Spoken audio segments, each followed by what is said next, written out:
Warning: the case you're about to hear was recovered from the restricted British Museum archive. Its contents have never been authorised for public release. Proceed at your own discretion. The British Museum. Sub-Basement 3. Department of Anomalous Antiquities. My name is Dr. Nathaniel Ashcroft, Senior Archivist, Custodian of Restricted Collections. What you are about to hear has been recovered from sealed files, letters, journals, and testimonies once thought too disturbing for public record. Every statement you hear is drawn from Britain's forgotten centuries, the whispered history that hides between faith and fear. These are the National Occult Archives, filed, preserved, never closed. The following document was never intended for public release. Case file NOA 1587K. Classification: Testimony of Kirk Elder. Date of statement: 9th March 1587. Location: Glen Affric, Inverness Shire, Scotland. Author: Malcolm Drummond. Kirk Elder. Testimony regarding the voice in the pines. Malcolm Drummond, Kirk Elder of Glen Affric. Do testify about events witnessed in the ancient forest north of our village. On the 7th of March, I walked the forest path to visit a homesteader fallen ill with fever. The afternoon sun cast long shadows through the Scots pines. As I reached the oldest section of forest, where trees grow twisted and dense, I heard a voice calling. It spoke my Christian name clearly. Malcolm. I stopped walking. The voice came again from deeper in the trees. Malcolm Drummond. No one else walked this path that day. I called out, asking who spoke. The voice responded in words I could not place. Not Scots, not English, not Gaelic. The language sounded ancient, each word carrying weight like stones dropping into still water. I moved toward the sound, though every instinct warned against it. The voice grew louder as I approached a clearing I had never seen before. In the center stood a circle of stones, moss-covered and leaning. The voice emanated from the circle itself. It spoke my name again, then continued in that unknown tongue. The words formed patterns that hurt my head to hear. I felt compelled to step into the circle. My foot crossed the threshold. The voice stopped instantly. Silence pressed against my ears like wool. Then I heard breathing, not my own. Something breathed behind me close enough to feel warmth against my neck. I turned. Nothing stood there. The breathing continued, circling me within the stones. I fled. When I looked back, I saw a figure standing in the circle, tall and impossibly thin. Its face held no features I could distinguish from that distance. I ran until my lungs burned. That night, I heard the voice outside my cottage. It called my name until dawn. My wife heard nothing. Each night since, the voice returns. It speaks in that ancient language, and I find myself understanding more words with each passing. Last night, I understood a complete phrase. Come back to the circle. I fear what will happen if I obey. I fear more what will happen if I refuse. Malcolm Drummond, Kirk Elder, Glen Affric, Inverness Shire. 9th March, 1587, archive note. Dr. Nathaniel Ashcroft. Elder Drummond's testimony was found in Kirk records during renovation of the Glen Affric Church. Historical records show Drummond disappeared in April 1587. His cottage was found empty, door standing open. The stone circle he described has never been located. End of file. Case file NOA 1623D. Classification: Medical record. Date of statement: 21st August 1623. Location: Edinburgh, Midlothian, Scotland. Author: Dr. William Farquhar, physician. Record of patient: Agnes Morrison there. Dr. William Farquhar, physician of Edinburgh. Do record the peculiar case of Agnes Morrison, seamstress, age 32 years. Agnes was brought to my residence by her brother on the 19th of August. She had not spoken for 3 days. Her eyes remained open but saw nothing. Her brother reported she had been working late in her rooms above a cobbler's shop on the Royal Mile. At midnight, she screamed.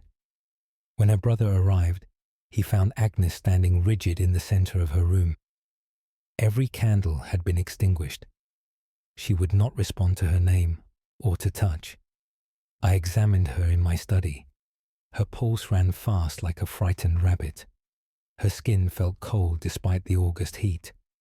When I lifted her eyelid, her pupil did not respond to my candle flame. Most disturbing was her breathing pattern. She would breathe normally for a count of 10, then stop completely for a count of 10, then resume. This pattern never varied. On the second day of her stay, I heard sounds from the room where she rested, footsteps pacing. I entered to find Agnes standing at the window staring at the street below. She turned when I spoke. Her expression was not her own. She smiled, but her eyes held no warmth. Then she spoke.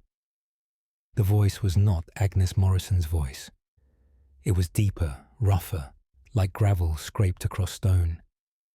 7 days, the voice said. 7 days for 7 sins. She will return when the price is paid.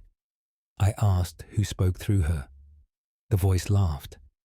I have been waiting in that room above the cobbler's shop for 140 years.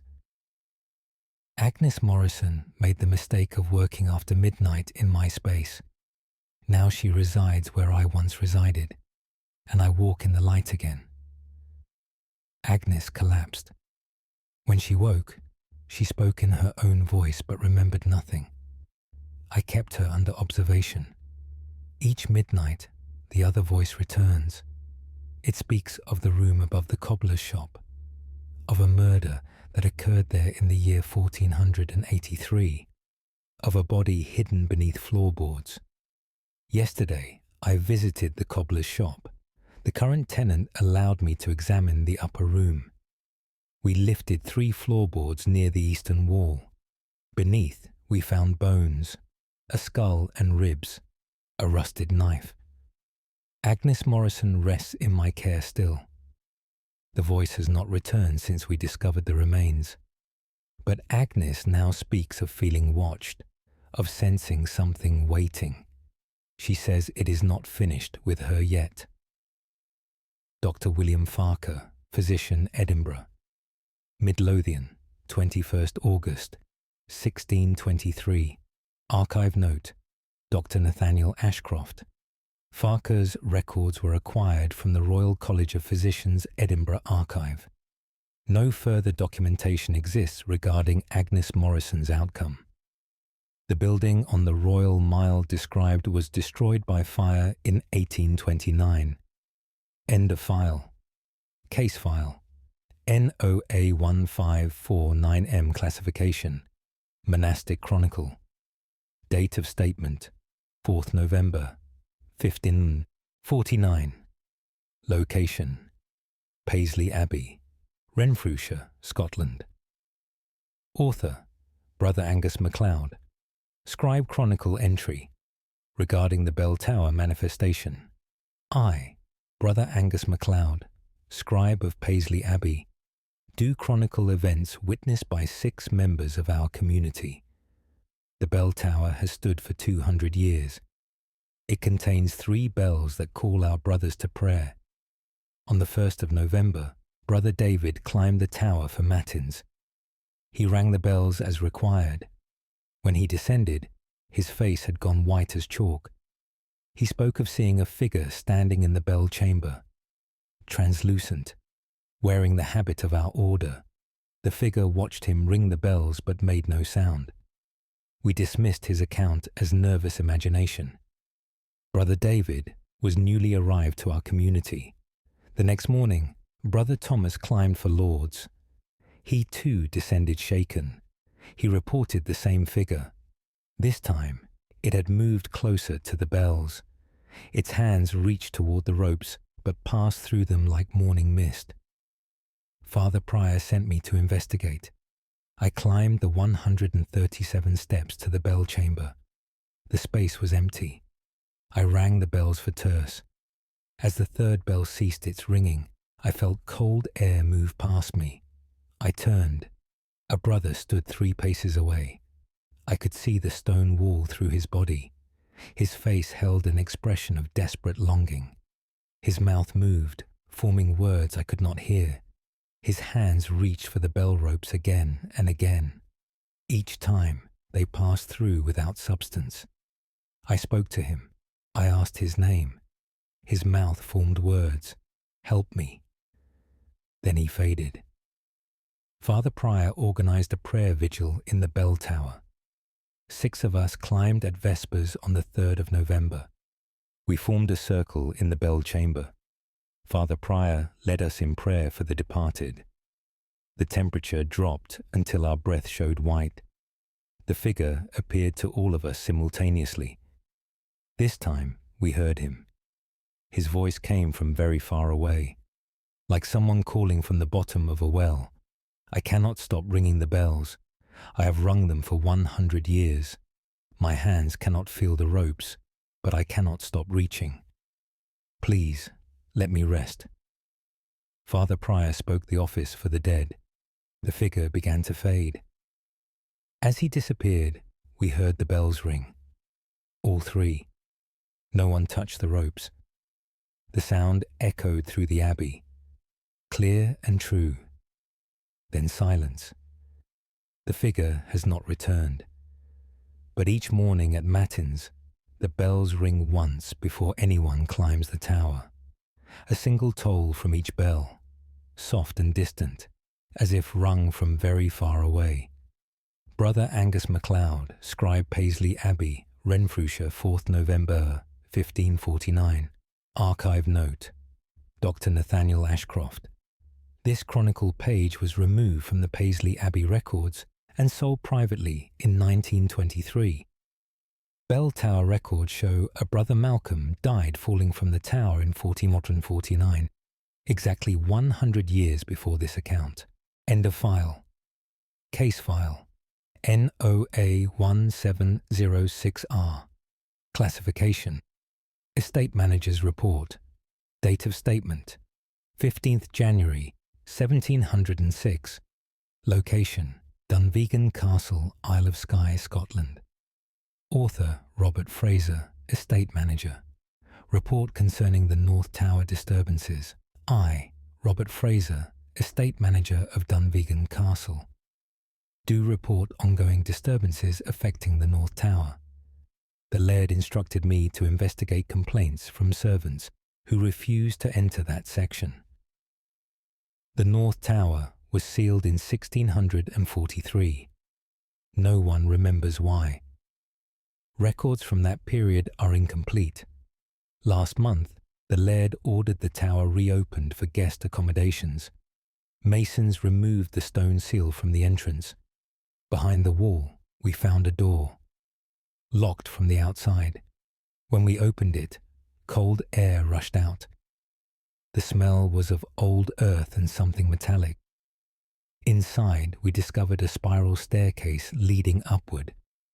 Dust lay thick on every surface. No footprints marked the floor. I climbed with 2 servants.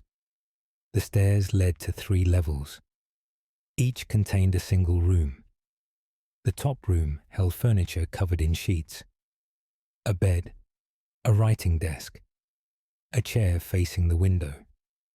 When we removed the sheet from the desk, we found papers, letters, dozens of them, all written in the same hand, all addressed to someone named Margaret, all unsigned, all describing imprisonment in this tower. The letters spoke of watching the sea through the window, of counting days that became weeks, that became years, of voices calling from below the tower, of something that visited at night. The final letter, dated October 1643, contained only 3 words repeated over and over until the page was filled. She is here. She is here. She is here.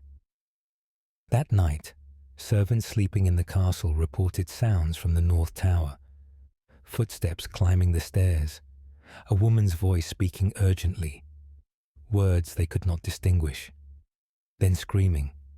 I went to investigate with the head groom. The tower door stood open though we had locked it. We climbed the stairs. The top room was empty, but the papers had been disturbed. They now lay scattered across the floor, arranged to form words. Get out. We fled. The laird has ordered the tower sealed again. But each night we hear the footsteps, climbing, always climbing, never descending. And sometimes, when the wind is right, we hear 2 voices from within the sealed tower, one calling, one answering, both full of rage.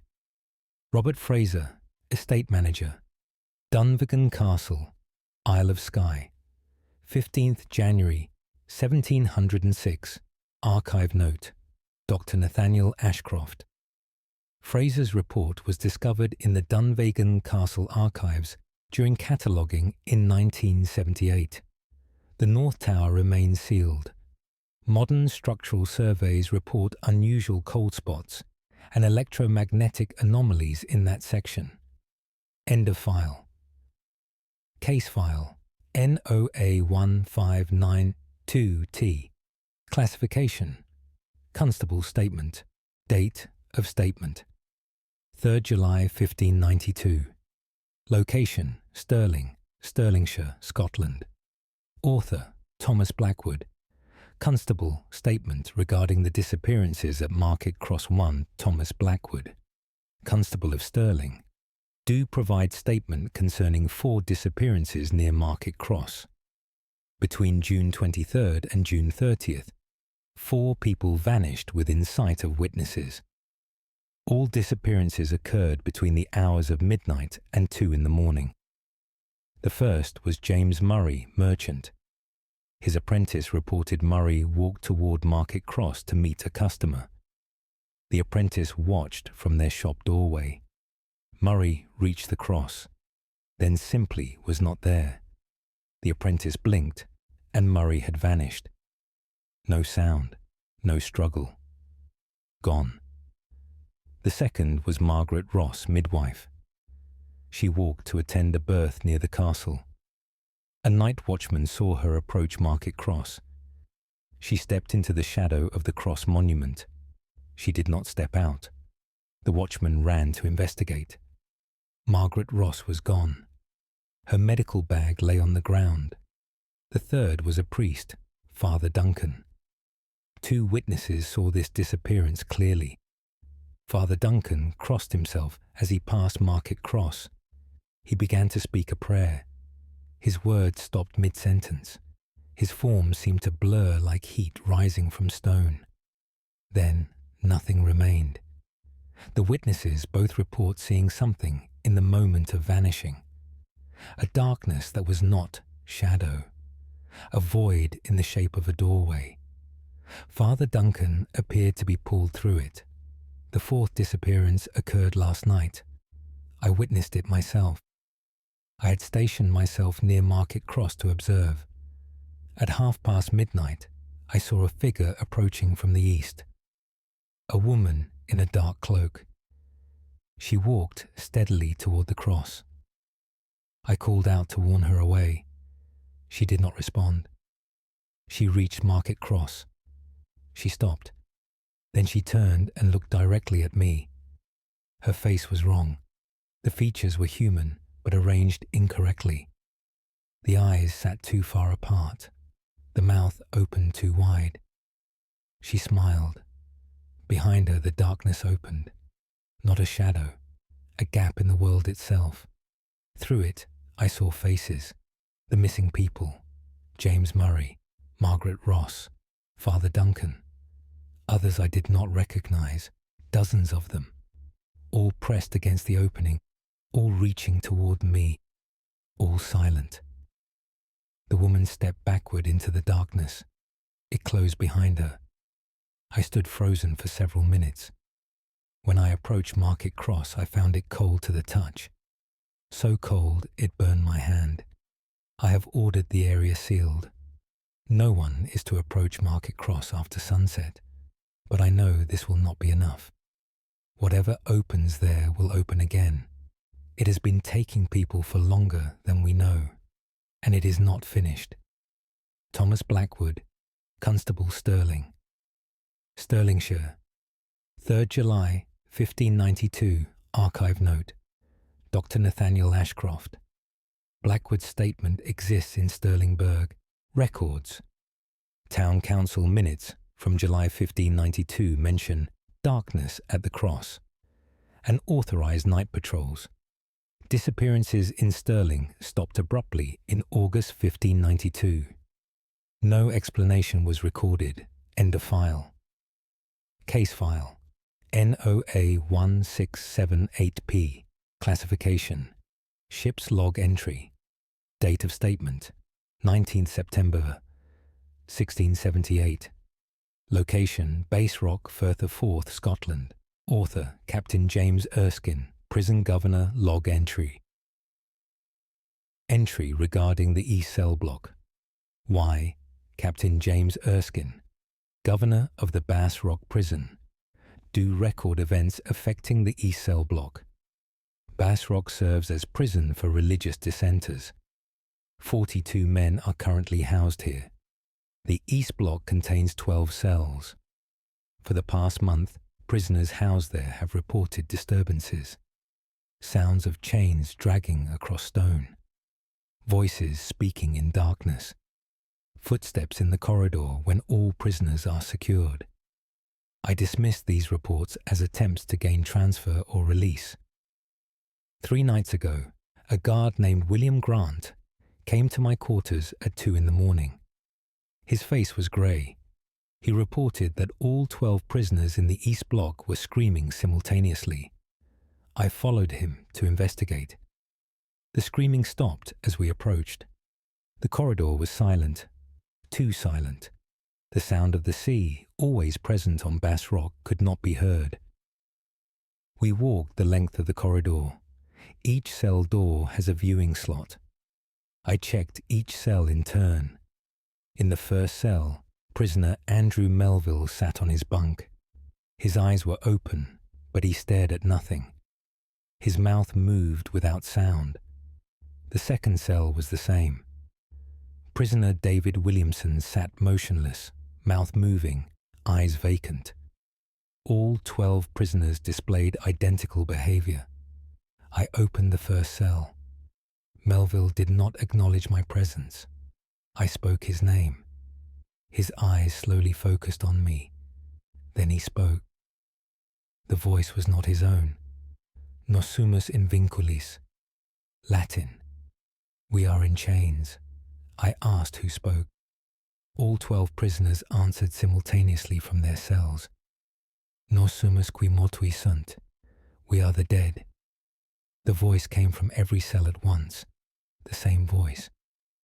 Speaking through 12 throats. Nos numquam liberi erimus. We will never be free. The temperature dropped. Our breath showed white. I backed toward the corridor entrance. The prisoners rose as one. They moved to their cell doors. 12 faces pressed against 12 viewing slots, all wearing the same expression, all staring at me with eyes that held no life. Then they began to laugh. Not human laughter, the sound of metal scraping stone, the sound of wind through graves. We fled. The laughter followed us until we sealed the corridor door. In the morning, the prisoners remembered nothing, but each night since, the same event occurs. At 2 in the morning, The prisoners speak Latin in unison, always the same phrases. We are in chains. We are the dead. We will never be free. I have requested transfer, but I know whatever speaks through these prisoners is not bound to Bass Rock. It follows those who hear its voice. I hear it now even in daylight. Whispering, waiting. Captain James Erskine, Prison Governor, Bass Rock, Firth of 4th, 19th September, 1678. Archive note. Dr. Nathaniel Ashcroft. Captain Erskine's log was preserved in Edinburgh archives. Prison records indicate Erskine died by his own hand in October 1678. The east cell block was demolished in 1690, following multiple complaints of supernatural occurrences. End of file. Case file. NOA 1734. W classification. Schoolmaster's record. Date of statement. 11th April, 1734. Location. Aberdeen, Aberdeenshire, Scotland. Author. William Sutherland. Schoolmaster. Record of events in the third floor classroom while William Sutherland, schoolmaster of King Street School. Do record disturbing events in the third floor classroom. I have taught in this school for 15 years. The third floor remained unused until this term. Increased enrollment required opening the additional classroom. The room had been sealed since 1709. No one could tell me why. I cleaned the space myself. Dust lay thick on every surface. The desks were old, but serviceable. A large window looks north toward the harbour. Classes began on the 1st of April. 18 boys, aged 10 to 12 years. The first day proceeded without incident. The second day, a boy named Robert Graham asked who the woman was. I asked, what woman? He pointed to the corner by the window. He said a woman in grey stood there watching us. No one else saw her. I told Robert to focus on his lessons. The third day, 2 more boys reported seeing the woman, always in the same corner, always watching, always silent. By the 5th day, all 18 boys saw her. They described her identically. Tall, grey dress, long dark hair covering most of her face, hands that were too pale, too thin, fingers that seemed too long. I saw nothing. On the 6th day, the woman moved. Every boy reported this simultaneously. She stepped away from the corner. She walked between the desks. She stopped behind different boys. She leaned close to them. She whispered in their ears. The boys could not repeat what she said. They said the words were in a language they had never heard, but they understood the meaning. She was telling them how they would pass. Each boy heard his own ending. Robert Graham heard he would drown. Andrew Mitchell heard he would fall. James Ross heard he would simply stop breathing in his sleep. I closed the classroom. I reported to the headmaster. He dismissed my concerns as childish imagination. He ordered classes to resume. Yesterday, we returned to the 3rd floor classroom. The woman stood in her corner as before, but now I could see her. She was exactly as the boys described. Grey dress, dark hair, pale hands with fingers too long. She stared at me. Then she smiled. Her teeth were black. She moved. She walked between the desks as she had done before. She stopped at Robert Graham's desk. She placed her hand on his shoulder. Her fingers sank into him like he was made of water. Robert screamed. We all saw his shoulder where her hand touched. The skin had turned grey, the colour of spoiled meat. I grabbed Robert and fled with all 18 boys.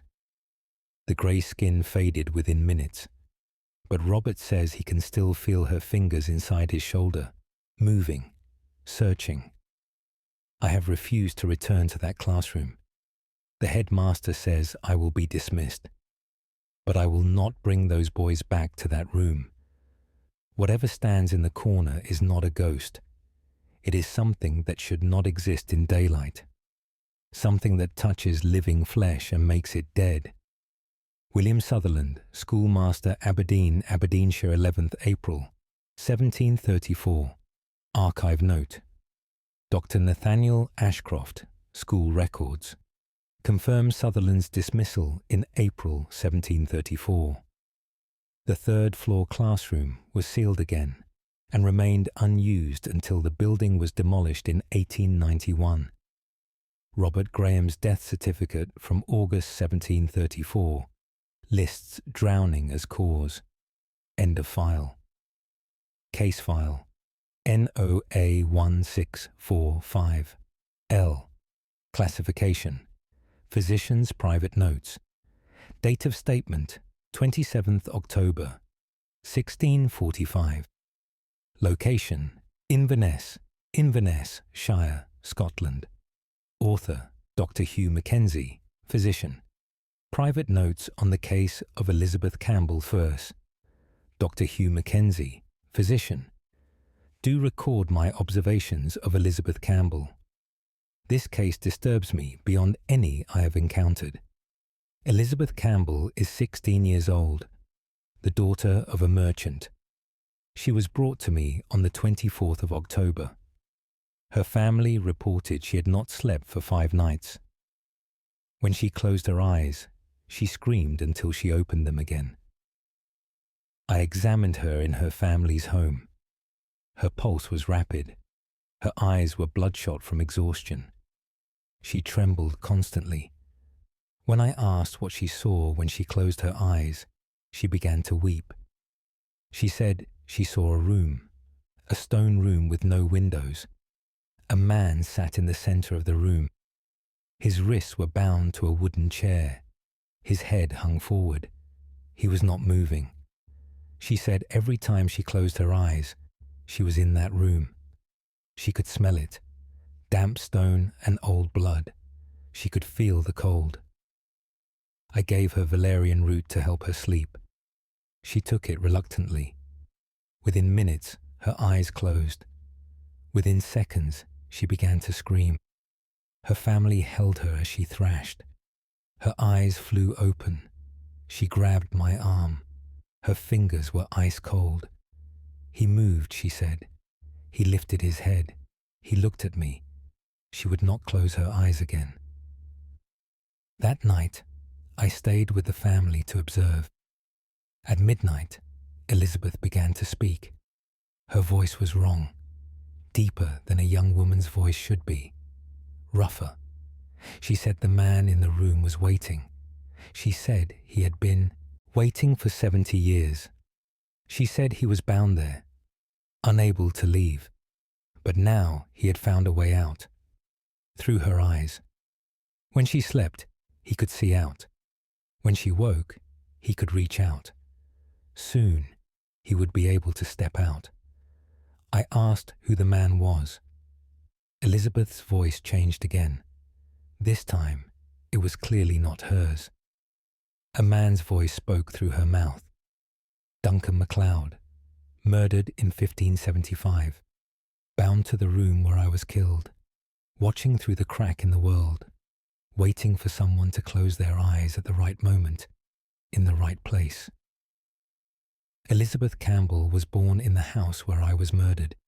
She sleeps in the room where my body rotted in chains. Her eyes are my doorway. Soon I will walk again. Elizabeth collapsed. I examined her immediately. She breathed but did not wake. Her pulse was weak. Her skin grew colder. As I watched, her face began to change. The features remained Elizabeth's, but the expression was not. An adult man's expression. Angry, triumphant. Her eyes opened.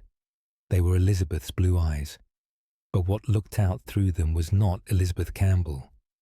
She smiled at me, a man's smile on a young woman's face. Then she stood. She walked to the window. She looked out at the street. 70 years, she said in that wrong voice. 70 years of darkness. Now I will walk in the light again. Elizabeth's family pulled her away from the window. She fought them with impossible strength. 3 men could barely restrain her. I fled. I am writing this in my home. I do not know how to help Elizabeth Campbell. I do not know if Elizabeth Campbell still exists. Something else wears her face now. Something that was bound in darkness for 7 decades. Something that is free. Dr. Hugh Mackenzie, physician Inverness, Inverness Shire, 27th October, 1645. Archive note. Dr. Nathaniel Ashcroft. Mackenzie's private notes were found hidden behind panelling in his former surgery. Elizabeth Campbell's death certificate from November 1645 states, "She passed peacefully in her sleep. No other records of this case exist. End of file." Case file NOA 1573B. Classification Traveller's account. Date of statement 16th May 1573. Location Galloway Forest, Kirkcudbrightshire, Scotland. Author Brother Edmund Walsh. Travelling Friar. Account of 3 days lost in Galloway Forest. Brother Edmund Walsh. Travelling Friar of Dublin. Do account my experience in Galloway Forest. I entered the forest on the morning of May the 13th. The path was well marked. The journey to the Abbey should have taken 6 hours. The forest was quiet. No birds sang. No insects hummed. The silence pressed against my ears. After 2 hours of walking, I realized I had seen the same oak tree 3 times. The path curved in ways I did not remember. I continued forward. The sun began to set, though it should have been only mid-afternoon. The light faded quickly, too quickly. Within minutes, darkness surrounded me completely. I could not see my hand before my face. I stopped walking. I heard footsteps approaching. Multiple sets of feet, walking in perfect unison, coming from all directions. I called out. The footsteps stopped. Silence. Then whispers began. Dozens of voices, all around me, all speaking at once. I could not distinguish words, just the sound of urgent whispering. Getting closer. I felt breath on my neck, cold breath. The whispers grew louder. Then I heard one voice clearly. Do not look. The voice was my mother's voice, my mother who had been gone 7 years. Edmund, she said, do not look behind you. Do not look at them. Walk forward. Count your steps. Stop at 100. I obeyed. I walked in complete darkness. I counted. The whispers followed. The footsteps matched my pace. I felt things brush against me as I walked. Cloth, hair, fingers that traced my arms. At 93, I heard my mother's voice again. Close your eyes now. Close them tight. I closed my eyes. I walked the final 7 steps. Then silence. Complete and total. When I opened my eyes, dawn light filtered through trees. I stood at the edge of a clearing.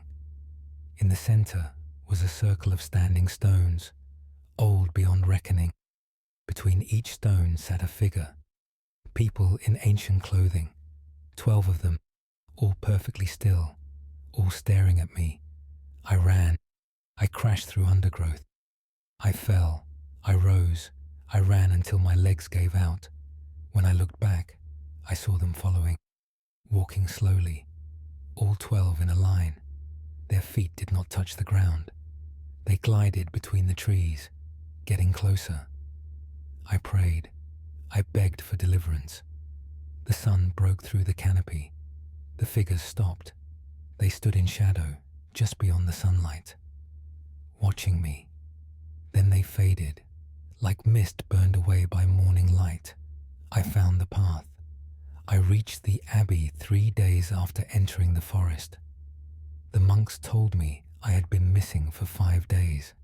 I have no memory of 2 of those days, but my boots are worn through, as if I walked for weeks, and each night I dream of the circle.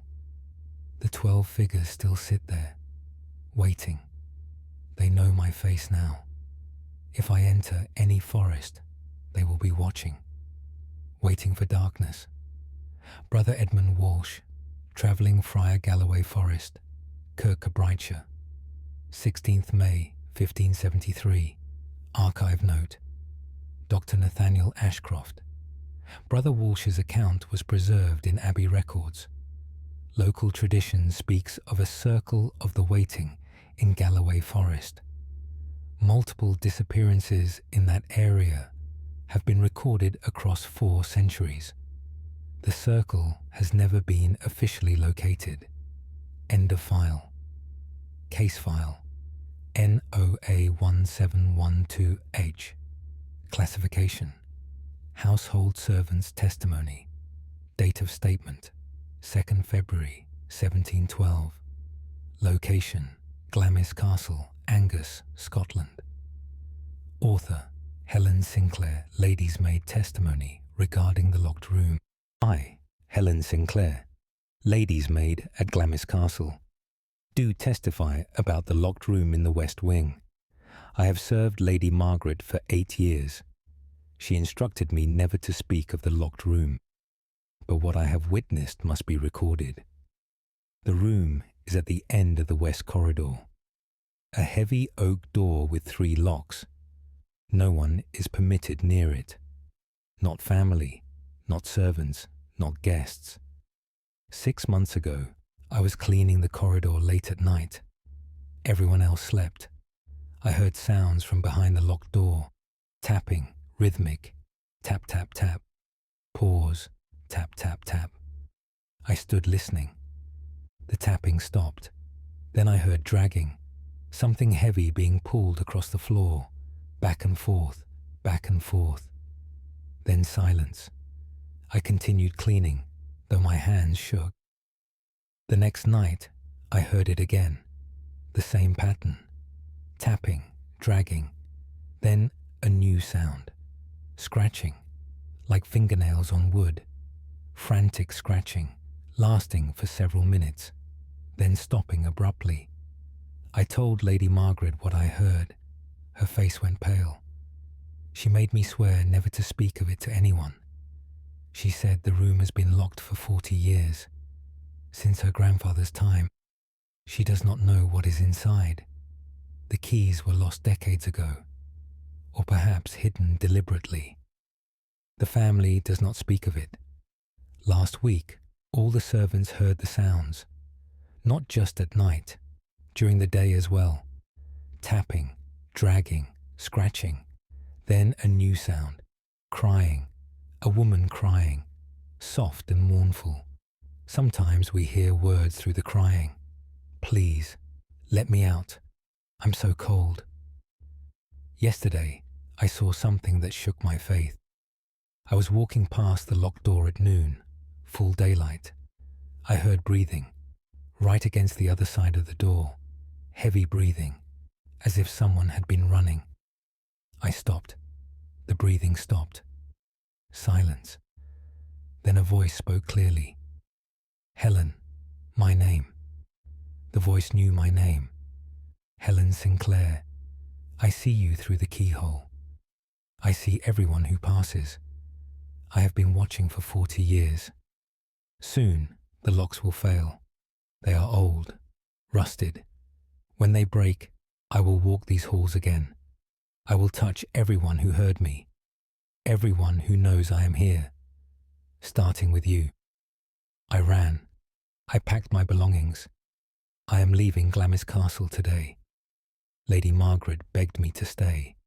She offered double wages, but I will not remain. Whatever is in that locked room is not dead. It is not alive. It is something worse. Something that has been alone in darkness for 40 years, watching through the keyhole, waiting for the locks to fail. Helen Sinclair, Lady's Maid, Glamis Castle, Angus 2nd, February 1712.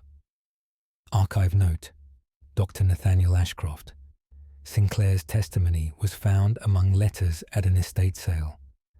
Glamis Castle records are incomplete regarding the locked room. The west wing was heavily renovated in 1870. No mention of the room appears in later documents. End of file. Case file NOA1691C. Classification: Minister's Personal Journal. Date of statement: 9th December 1691. Location: Orkney Islands, Scotland. Author: Reverend John Flett. Parish Minister Journal entry on the Singing Stones. Why Reverend John Flett, Minister of St. Magnus Parish. Do record the phenomenon at the ancient stone circle.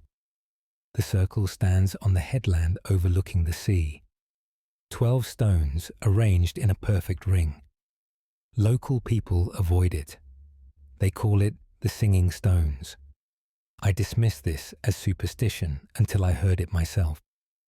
3 nights ago, I was walking home from visiting a sick parishioner. My path took me near the circle. The wind blew hard from the north. As I approached, I heard singing. Many voices, harmonizing. The words were in no language I recognized. The melody was beautiful and terrible. It hurt to hear it. Like the sound cut into my thoughts. I moved closer to the circle. The singing grew louder. The wind died. Complete stillness. But the singing continued, coming from the stones themselves.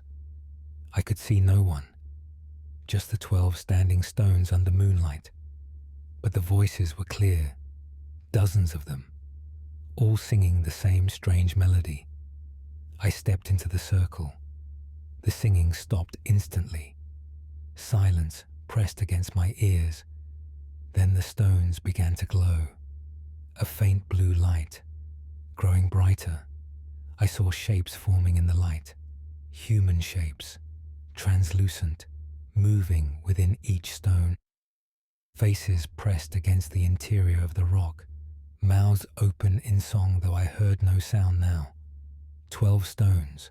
12 figures trapped inside. No, not 12. As I watched, I saw more faces behind the first. Dozens in each stone. Hundreds of faces.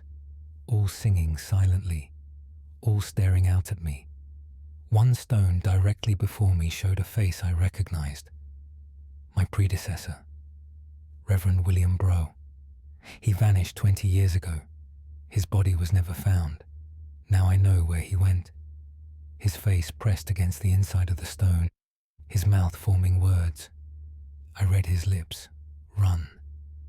The blue light grew brighter. The stones hummed with energy. I felt a pull, like hooks in my chest, dragging me toward the nearest stone. I pulled back. The force grew stronger. My feet slid across grass, toward the stone. The faces inside reached toward me. Their hands passed through the rock, translucent fingers beckoning. I threw myself backward. I broke the pull. I ran. Behind me the singing resumed, louder, angry. I ran until I reached the village. The singing followed. I could hear it all night. This morning, I organized a group to examine the circle. 6 men came with me. In daylight, the stones looked ordinary, grey and weathered, ancient. We searched for evidence of anyone hiding nearby. Nothing. But when we put our ears to the stones, we heard them. Voices, hundreds of voices, trapped inside the rock, singing, pleading, screaming. One man put his hand flat against a stone. The stone was ice cold. He jerked his hand back. His palm bore a mark, a perfect handprint, burned into his skin, black as charcoal. We left immediately. Tonight, the singing has begun again. I can hear it from my house a mile away. The melody calls to me. I find myself walking toward the door, toward the headland, toward the singing stones. My wife must lock me in my study each night, but the singing gets louder, and I know soon the lock will not be enough. The stones are not finished collecting voices. They want mine. Reverend John Flett, Parish Minister, Orkney Islands, Scotland, 9th December, 1691. Archive note. Dr. Nathaniel Ashcroft. Flett's journal was recovered from the parish records. Reverend Flett was reported missing on December 15th, 1691. The stone circle remained standing. Acoustic studies in 1962 recorded unexplained harmonic frequencies emanating from the stones. End of file. Case file NOA1747N. Classification Hospital record. Date of statement 23rd November 1747. Location Glasgow, Lanarkshire, Scotland. Author Dr. Alexander Ross, surgeon. Record of patient Duncan McIntyre. I am Dr. Alexander Ross, surgeon at Glasgow Hospital. Do record the disturbing case of Duncan McIntyre. Duncan was brought to the hospital on November 20th. A stoneworker aged 41. His colleagues found him in the crypt beneath St. Mungo's Cathedral. He was unconscious. His right hand clutched a hammer. His left hand was pressed flat against the crypt wall. When they pulled him away, they saw marks. His handprint was burned into the stone. Not burned like fire. The stone had somehow melted around his hand, perfectly preserving every line of his palm. Duncan woke in the hospital 3 hours later. He was screaming. It took 4 men to restrain him. His eyes were wild. He stared at his left hand with absolute terror. He shouted that something was inside his hand, under the skin, moving. I examined the hand carefully. The skin appeared normal. No burns, no marks, no swelling. But when I pressed my fingers against his palm, I felt something, a vibration, like the sensation of holding a cricket, a rapid fluttering under the skin. Duncan felt it too. He pulled his hand away. He begged me to cut it off. I refused. That night, Duncan's screaming woke the entire ward. I rushed to his bed. His left hand had changed. The fingers were bent at impossible angles, not broken. They moved as if the bones had turned to liquid. The fingers writhed like worms. Duncan could not control them. They moved independent of his will. As I watched, his index finger straightened. It pointed at me. Then his thumb moved. His hand formed shapes, letters, spelling words in the air. D-I-G, D-E-E-P-E-R, M-O-R-E, B-E-L-O-W. Duncan wept. He said the hand was not his anymore. Something had entered it in the crypt. When he touched the wall, something reached back. It passed through the stone, into his flesh. Now it controlled his hand. It wanted to go back to the crypt, to dig, to uncover what lay beneath. We bound Duncan's left arm to the bed, but during the night, his hand worked free. By morning, he had used his fingers to scratch through the leather restraints. The fingertips were bloody, the fingernails torn away, but still the hand moved. Still it spelled letters in the air, D-I-G. Yesterday, Duncan vanished from the hospital. We found his bed empty, the leather restraints cut cleanly through, as if by a blade, but we found no knife. This morning, workers at St. Mungo's Cathedral reported sounds from the crypt. Scraping, digging. They went to investigate. They found Duncan McIntyre, on his knees before the wall, his left hand buried in stone up to the wrist. The stone had melted around his arm like wax. He was dead, but his hands still moved inside the stone, fingers scraping, digging, searching for something buried deeper still. The workers sealed the crypt, but they say at night they hear it. The sound of fingers scraping against stone. From somewhere far below, getting closer to whatever Duncan McIntyre was forced to find. Dr. Alexander Ross, Surgeon Glasgow, Lanarkshire, 23rd November, 1747. Archive note. Dr. Nathaniel Ashcroft. Ross's hospital records were preserved in Glasgow archives. The crypt beneath St Mungo's Cathedral was permanently sealed in 1748. Ground-penetrating radar in 2003 detected unexplained voids beneath the sealed section, but no excavation was authorized. End of file. Case file. NOA 1568F classification. Lighthouse Keeper's Log. Date of statement: 7th March 1568. Location: Kinnaird Head, Aberdeenshire, Scotland. Author: Andrew Wallace, Lighthouse Keeper. Log entry regarding the light in the water. I, Andrew Wallace, Keeper of Kinnaird Head Light, do log events witnessed from the lighthouse. I have kept this light for 12 years. I know every rock, every current, every danger in these waters. 4 nights ago, I saw something new, a light beneath the waves. At first, I thought it was my beacon reflecting off the water, but the light moved independently. It glowed from deep below the surface, blue-green in color, pulsing slowly, like a heartbeat. The light moved closer to shore. I watched it through my glass. As it neared the rocks, I saw it clearly. Not a reflection, not a ship's lantern. Something else. A shape moving underwater. The light came from it, from inside it. The shape was large, larger than any fish, larger than a whale.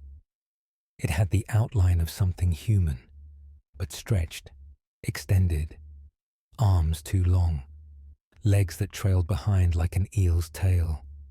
The light pulsed from its chest, from where a heart should be. It surfaced near the rocks. I saw it clearly. A face, bloated from long submersion, eyes that glowed with the same blue-green light, mouth open, full of teeth that were too sharp, too many. It looked up at the lighthouse, directly at me. Though I stood 60 feet above the water, I felt certain it saw me. The thing raised one hand. Water streamed from its arm. It pointed at the lighthouse. Then it dove. The light faded as it descended. Within seconds, darkness returned. The next night, the light appeared again, closer to shore. This time, I saw 2 lights, 2 shapes moving beneath the waves. Both surfaced. Both looked at the lighthouse. Both pointed. Then they dove. Last night, there were 5 lights, 5 shapes, all moving in perfect synchronization, like a school of fish. But these were not fish. They surfaced together. 5 faces, all bloated, all glowing, all staring at the lighthouse. This time, they did not dive. They began swimming toward the rocks, toward the base of the lighthouse. I watched them reach the foundation. They disappeared beneath the structure. Then I heard sounds from below, scraping, scratching against the stone foundation, multiple sets of hands clawing at the rock. The sound continued for 3 hours, then stopped. When I descended this morning to check the foundation, I found marks, deep gouges in the stone, where fingernails had scraped. Human-shaped fingernails, but larger, stronger. They had penetrated inches into solid rock. Tonight, I expect the lights will return. More of them. Each night, more arrive. They swim up from some deep place. They gather below the lighthouse. They claw at the foundation. Soon they will break through. I do not know what they want, but I know when they enter the lighthouse, they will climb. They will reach the light room. They will reach me, and I will join them in the water, glowing, changed, waiting for the next keeper. Andrew Wallace, Lighthouse Keeper, Kinnaird Head, Aberdeenshire. 7th March 1568, archive note. Dr. Nathaniel Ashcroft, Wallace's log was found inside the Kinnaird Head lighthouse during renovation. Wallace was reported missing in March 1568. His body was never recovered. Modern lighthouse keepers report unusual bioluminescent phenomena in the waters below, particularly during spring tides. End of file. Case file NOA 1629B. Classification Asylum Record. Date of statement 18th October 1629. Location Edinburgh Royal Infirmary, Midlothian, Scotland. Author Dr. Thomas Kerr, alienist. Record of patient Margaret Douglas Thirst. Dr. Thomas Kerr, alienist.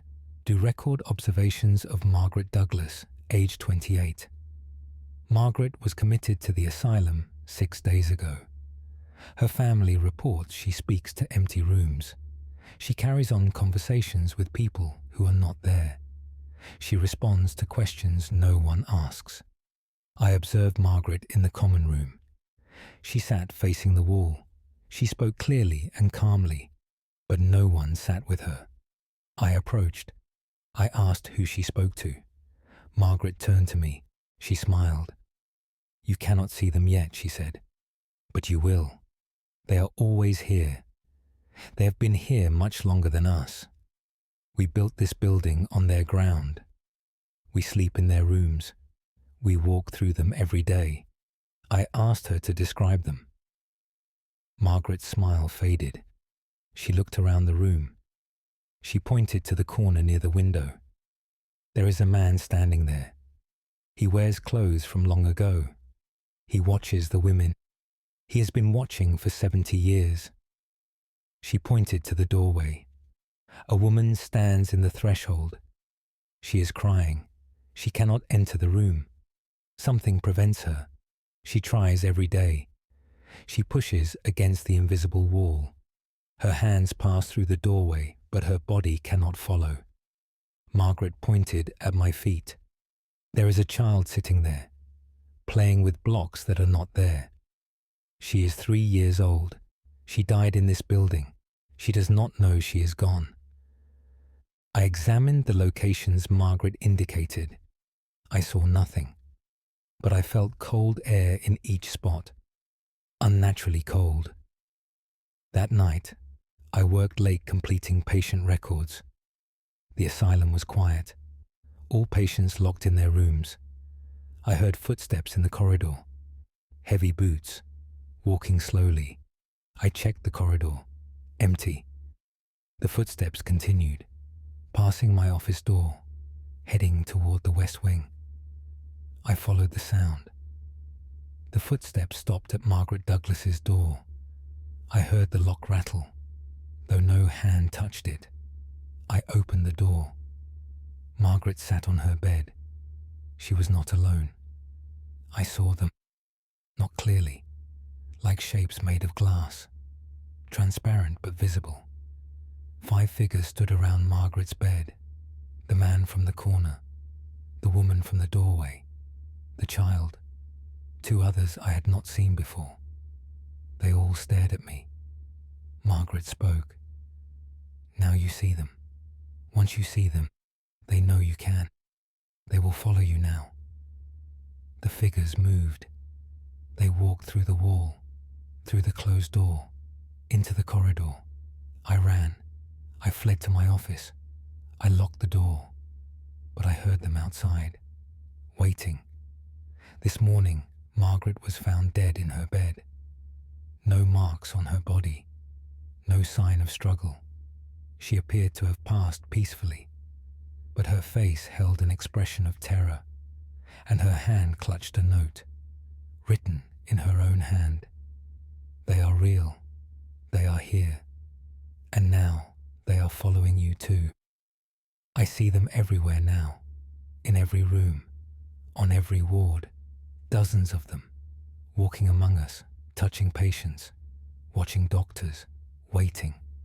I am writing this in my office. I am surrounded. They press against the walls. Their faces push through the door, watching me write. I no longer know which people in this asylum are patients, and which are the ones who never left. Dr. Thomas Kerr, alienist, Edinburgh Royal Infirmary, Midlothian, 18th October 1629. Archive note: Dr. Nathaniel Ashcroft Kerr's final asylum record. He resigned his position on October 19th, 1629. He died in November of the same year, cause listed as heart failure. The Edinburgh Royal Infirmary closed in 1741 following complaints of supernatural disturbances. End of file. Case file NOA 1756S. Classification: Huntsman's Statement. Date of statement: 12th December 1756. Location: Cairngorms, Highland, Scotland. Author: Robert Grant, Huntsman. Statement on what walks the Cairngorms at night. I, Robert Grant, huntsman in service to the Duke of Gordon, do provide statement on what I encountered in the high mountains. I have hunted these mountains for 23 years. I know every glen and corrie. I know where the deer paths run. I know which slopes are safe and which are not. 3 weeks ago, I tracked a stag into the high Cairngorms. The beast led me farther than I usually venture, to a place where no trees grow, only stone and ice and wind. The stag vanished into a narrow ravine. I followed. The ravine opened into a bowl surrounded by cliffs. In the center stood a structure, old beyond measure, built of stones placed without mortar, a cairn, but larger than any I had seen, the size of a small cottage. The entrance faced me, a black opening in the stone. I approached carefully. The wind died as I neared the cairn. Complete silence. Not even the sound of my own footsteps. I looked into the entrance. Darkness, absolute and total. My eyes could not adjust to it. The darkness seemed solid, like I was looking at a wall of black stone. Then something moved in the darkness. A shape separating from shadow, tall, thin, walking toward the entrance, toward me. I stepped back. The figure emerged into the light. It stood 8 feet tall. Its body was too long, arms that hung past its knees, legs that bent wrong. Its skin was grey as ash. Its face had features, but they were stretched, eyes too far apart, mouth too wide. It stared at me. Then it spoke. The language was not Scots, not English, not Gaelic, something older. Each word felt like rocks grinding together. I understood nothing, but I felt the meaning. It was telling me to leave. This was its place, had been its place for thousands of years. I turned to run.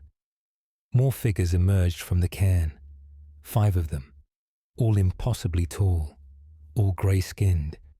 They formed a line between me and the ravine entrance, blocking my escape. The first figure moved closer. It reached toward me. Its hand had too many fingers. I felt my legs refuse to move. My body would not obey. The figure's hand touched my face, cold like stone in winter. Images flooded my mind. The cairn being built thousands of years ago. A people who lived here before any human. tall and grey, building their tombs, sealing themselves inside, sleeping, waiting. They showed me more. They showed me themselves waking, walking at night, hunting in the mountains, taking animals, sometimes taking people who ventured too far, dragging them into the cairn. The darkness inside was not empty. It was full of bones. The figure released me. It spoke again. This time, I understood one word: leave. I ran. My legs suddenly worked again. I fled through the ravine. Behind me, I heard them following, not running, walking. Their footsteps echoed off stone. Steady, patient. I ran for 3 hours without stopping. When I finally looked back, I saw nothing, but I heard them, in the distance, still following. That was 3 weeks ago. Every night since, I hear footsteps outside my cottage, walking around the walls, circling, never stopping. My dogs refuse to leave the house after dark. They whimper and hide. Yesterday, I found marks in the snow outside my door. Footprints, human-shaped but too large. The toes too long. The heel too narrow. The prints led away from my cottage, toward the mountains. I followed them. They stopped at the edge of the forest. In the snow was written a message, carved deeply into the ice. 3 words in English: come back soon. I do not know how they learned our language. I do not know how they found my home. But they want me to return to the cairn. They are calling me back. Each night the footsteps come closer to my door. Soon I will wake to find them inside, and they will take me to the cairn, to the darkness that is full of bones. Robert Grant, Huntsman Cairngorms, Highland, 12th December, 1756. Archive note: Dr. Nathaniel Ashcroft. Grant's statement was found in estate papers. He was reported missing in January 1757. Search parties found his cottage empty, door standing open. No cairn matching his description has been located in the Cairngorms, though several unexplored stone structures exist in remote areas. End of file. Case file NOA 1681Q. Classification: Ship. Captain's log. Date of statement: 5th July 1681. Location: Firth of Clyde, Argyll, Scotland. Author: Captain Duncan Stewart. Merchant vessel login. Entry regarding the fog and what it held: Captain Duncan Stewart, master of the merchant vessel Silver Hawk, do log events in the Firth of Clyde. We sailed from Greenock on the morning of July 3rd. Cargo of wool and grain bound for Dublin. A crew of 12 men, all experienced sailors. By afternoon, fog rolled in from the sea. Thick as wool, we could see no more than 10 feet in any direction. The fog was wrong, too cold for July, too still. Normal fog moves with wind and current. This fog hung motionless, like a wall surrounding the ship. We dropped anchor to wait for it to clear. The fog did not clear. It grew thicker. By evening, we could not see the bow from the stern. The fog pressed against the ship, against our skin. It felt wet but left no moisture. Cold but did not chill. Just wrong. At midnight, we heard singing. A woman's voice, clear and beautiful, coming from somewhere in the fog. The song had no words, just a melody that made my chest ache. 3 of my crew moved to the rail. They stared into the fog. Their faces held expressions of longing. I called to them. They did not respond. The singing continued. More men moved to the rail. 5 now. 6 all staring into the fog, all reaching toward the voice. I grabbed the nearest man, William Ross, my first mate. His skin was ice cold. His eyes were glassy. He did not see me. He only saw something in the fog, something I could not see. He whispered, "She's beautiful. She's calling me. I have to go to her." He tried to climb over the rail. I held him back. The other men began climbing, one by one, into the fog. They vanished instantly, swallowed by the white. I heard splashes as they hit the water. Then nothing. No cries, no sounds of swimming, just silence and that terrible singing. I ordered the remaining crew below deck. We sealed ourselves in the hold. The singing continued above us, closer now, as if the source had boarded the ship. We heard footsteps on the deck, light steps, walking from bow to stern, then back again. The whole door rattled. We had barred it from inside. The rattling stopped. Then we heard scratching. Fingernails on wood, scraping against the outside of the door. The singing grew louder, right outside. One of my men, young Thomas Gordon, began to weep. He said his mother was outside the door. His mother, who had been gone 5 years. He could hear her calling him, begging him to open the door. He tried to remove the bar. We restrained him. He fought us with desperate strength, screaming for his mother. The scratching intensified. The wood began to splinter. Whatever was outside was breaking through. We saw fingers, pale, too long, pushing through the cracked wood. I took an axe. I struck at the fingers. The blade passed through them. Like striking fog, the fingers continued pushing. The door cracked wider. We saw a face in the gap, a woman's face, beautiful and horrible. Her eyes were white, no pupils, no iris, just white. Her mouth opened, too wide, full of teeth like needles. She sang. The sound came from her throat but seemed to come from everywhere. Thomas Gordon broke free. He ran to the door. He reached for her.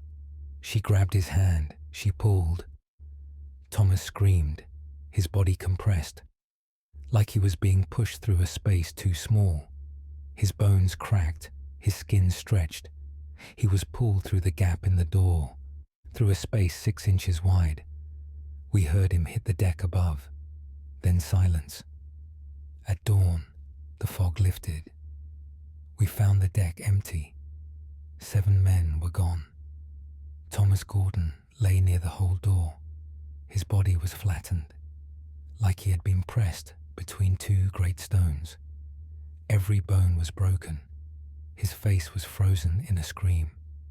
We sailed immediately, but I know the fog will return. I hear the singing in my dreams. I wake with scratches on my cabin door, long scratches, made by fingers that are too long. Captain Duncan Stewart, Merchant Vessel Firth of Clyde, Argyll, 5th of July, 1681. Archive note. Dr. Nathaniel Ashcroft, Captain Stewart's log was donated to maritime archives by his descendants. Stewart retired from sailing in August 1681.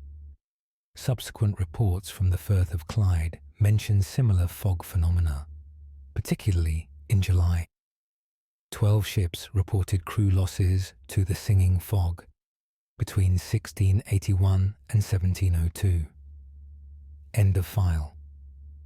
Case file NOA 1535, M classification, midwife's record. Date of statement 19th February 1535. Location Perth, Perthshire, Scotland. Author Janet Morrison. Midwife, record of the birth at Blackfriars Monastery. Janet Morrison, midwife of Perth, do record the events at Blackfriars Monastery. I was summoned to attend a woman in labour, the wife of a merchant, staying at the monastery guest house. Her name was Catherine Drummond. Her husband had travelled to Edinburgh on business. She laboured alone. I arrived as night fell on the 18th of February. The monastery was quiet, too quiet for an evening. No bells rang for compline. No monks walked the corridors. Catherine laboured in a small room on the second floor. Her pains were strong and regular. The birth would come soon. As I prepared, I heard sounds from the room above, footsteps, pacing back and forth. I asked Catherine if other guests stayed above. She said the upper floor was sealed. No one was permitted there. Yet the footsteps continued, heavy boots, walking the same path, over and over. Catherine's labour intensified. She cried out. The footsteps above stopped. Silence. Then new sounds began. Dragging, something heavy being pulled across the floor above, back and forth, matching the rhythm of Catherine's contractions. I tried to focus on my work. The baby was coming. Catherine pushed. The dragging sound grew louder, more frantic. Then I heard breathing. Not Catherine's breathing. Something else. In the room with us. Heavy, rasping breaths. Coming from the corner behind me. I turned. Nothing visible. But the breathing continued. Catherine screamed. Not from pain, from terror. She stared past me. At the corner. She sees it, Catherine whispered. The baby sees it. She's not born yet, but she sees it already. I delivered the baby moments later. A girl, perfect and healthy. But the infant did not cry. She stared silently at the corner. Her eyes tracked something moving, something I still could not see.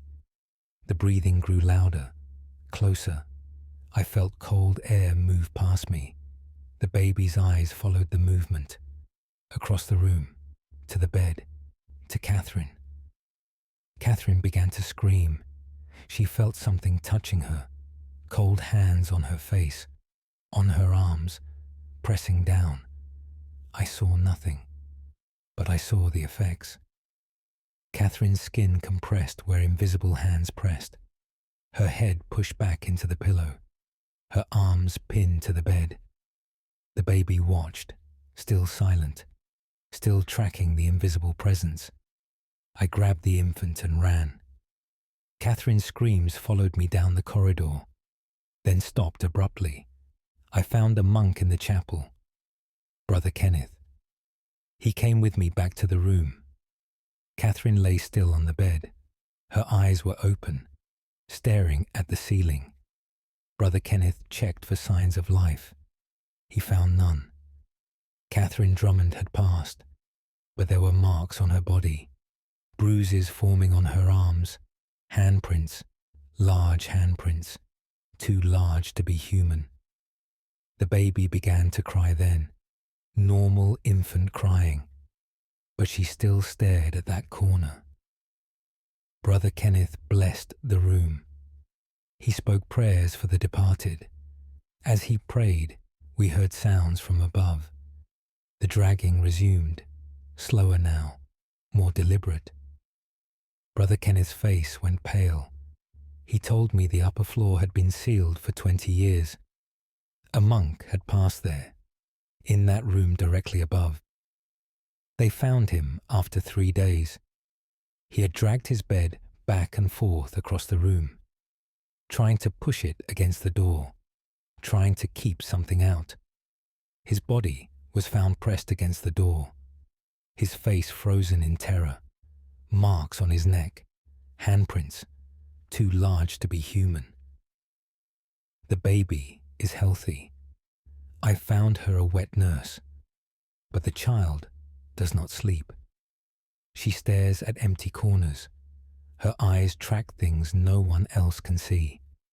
And sometimes, when she cries, I hear another sound beneath her infant wailing, the sound of heavy breathing, the sound of something that followed us from Blackfriars Monastery. Janet Morrison, Midwife Perth, Perthshire 19th February 1535 archive note. Dr. Nathaniel Ashcroft, Morrison's record was preserved in Perth Municipal Archives. Blackfriars Monastery was destroyed during the Reformation in 1559. Catherine Drummond's infant daughter died at age 3 months. Cause of death was listed as failure to thrive. End of file. Case file. NOA 1728D. Classification. Bailiff's report. Date of statement. 8th August, 1728. Location. Melrose, Roxburghshire, Scotland. Author. George Henderson, Town Bailiff. Report on the disturbances at Old Melrose Abbey. Ruins I. George Henderson, Bailiff of Melrose. Do report on events at the abandoned Abbey ruins. Old Melrose Abbey has stood empty for 150 years. The ruins are dangerous. Walls crumbling. Floors collapsed. The town forbids anyone to enter. Last month, 3 boys ignored the warning. They entered the ruins at dusk. They were found the next morning wandering the road, unable to speak. Their eyes held terror. It took 2 days before any would explain what they experienced. The eldest boy, Robert Cairns, age 14, finally told his account. They had entered through a gap in the eastern wall. The interior was dark. They carried candles. They explored the nave. The old stone altar still stood. As they approached it, their candles went out. All 3 simultaneously. They stood in darkness. Then they heard chanting, many voices, men singing in Latin. The words of the Mass, clear and loud, coming from all around them. Light appeared, not natural light, a pale blue glow. It came from the walls themselves. In the light, they saw figures, monks, dozens of them, translucent, standing in rows, heads bowed, hands clasped in prayer. The monks chanted. Their mouths moved in unison. Their voices echoed through the ruins. Robert and his friends tried to leave.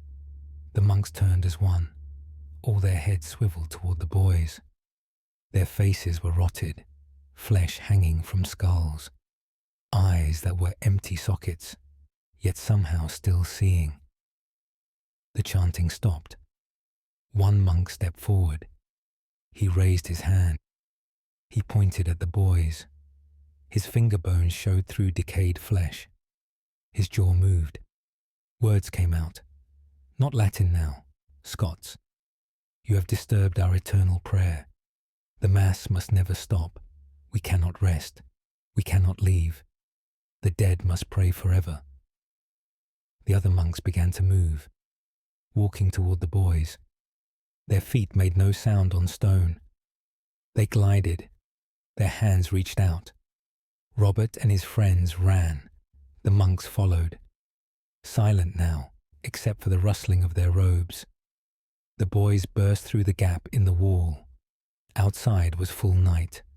They had entered at dusk. Only minutes had passed inside. But outside, the night was complete. Stars filled the sky. The moon had risen and set. An entire night had passed. The boys ran home. They looked back once. The monks stood at the gap in the wall, watching. They did not pursue outside the ruins. They remained at the threshold, waiting. Since then, others report seeing lights in the ruins at night, hearing chanting, Latin prayers that never stop. Last week, an old woman from the village entered the ruins. She claimed her husband was buried in the abbey graveyard. She wanted to pray at his grave. She was found the next morning, inside the ruins, kneeling before the altar. Her hands clasped in prayer, her lips moving, speaking Latin words she could not have known. She has not stopped praying. We brought her to her home. She kneels, she prays. She does not eat. She does not sleep. She does not recognize her family. She only prays. The same Latin prayers, over and over. Her voice has taken on a hollow quality, like it comes from far away. Yesterday, I visited the ruins myself, to investigate officially. I approached in daylight. The ruins were silent. I entered through the gap. The interior was cold despite the August heat. I saw nothing unusual, just crumbling stone and shadows. Then I noticed the altar. Fresh scratches covered its surface. Words carved deeply into the stone. Latin phrases, lines from the Mass, hundreds of them, overlapping. Some looked ancient, some looked fresh. As I stood reading them, I heard breathing behind me. I turned. Nothing there. But I felt cold air on my neck, as if someone stood very close, breathing on me. I left immediately. That night, I woke to find myself kneeling beside my bed. My hands were clasped. My mouth was moving, speaking words I did not know, Latin words, prayers. I had no memory of waking, no memory of kneeling, but there I was, praying. It has happened 3 nights now. Each night, I wake to find myself praying. The Latin comes more easily. The words feel natural in my mouth, and I hear them now, even in daylight. Voices chanting, calling me back to the ruins, back to the altar, to join the eternal Mass, to pray forever with the monks who cannot stop. George Henderson, Town Bailiff, Melrose, Roxburghshire, 8th August, 1728. Archive note, Dr. Nathaniel Ashcroft. Henderson's report was filed with Berg Records. He resigned his position in September 1728 and was last seen walking toward Old Melrose Abbey ruins. His body was found in the ruins in October, kneeling before the altar, hands clasped in prayer. End of file. Case file NOA 1617B. Classification Apothecary's Journal. Date of statement 24th March 1617. Location Dundee, Angus, Scotland. Author William Crawford. Apothecary Journal Entry. On the mirror in Nethergate Voirs, William Crawford, Apothecary of Dundee. Do record my observations concerning the mirror.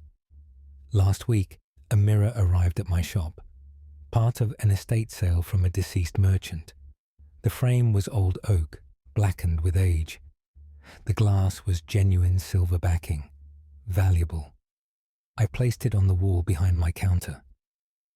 The first day, I noticed the reflection was slightly delayed. When I moved, my reflection followed a heartbeat later. I dismissed it as a trick of old glass. The second day, a customer pointed out my reflection. She said it was not quite right. The expression was different. When I smiled, my reflection's smile came late and seemed forced, like it was copying me poorly. The third day, I watched my reflection carefully. It moved when I moved, but sometimes it moved when I stood still. Small movements, a twitch of the hand, a tilt of the head, movements I had not made. The fourth day, I saw it clearly. My reflection blinked. I had not blinked. I stared at myself in the mirror. My reflection stared back. Its eyes held an expression I had not put there. Calculation. Awareness. It was studying me, the way I might study a specimen. I covered the mirror with cloth. That night, I heard sounds from the shop. Glass tapping, like fingernails on a window. I went downstairs. The cloth had been removed from the mirror. It lay on the floor. My reflection stood in the glass. But I stood in the doorway. My reflection should have shown the empty counter.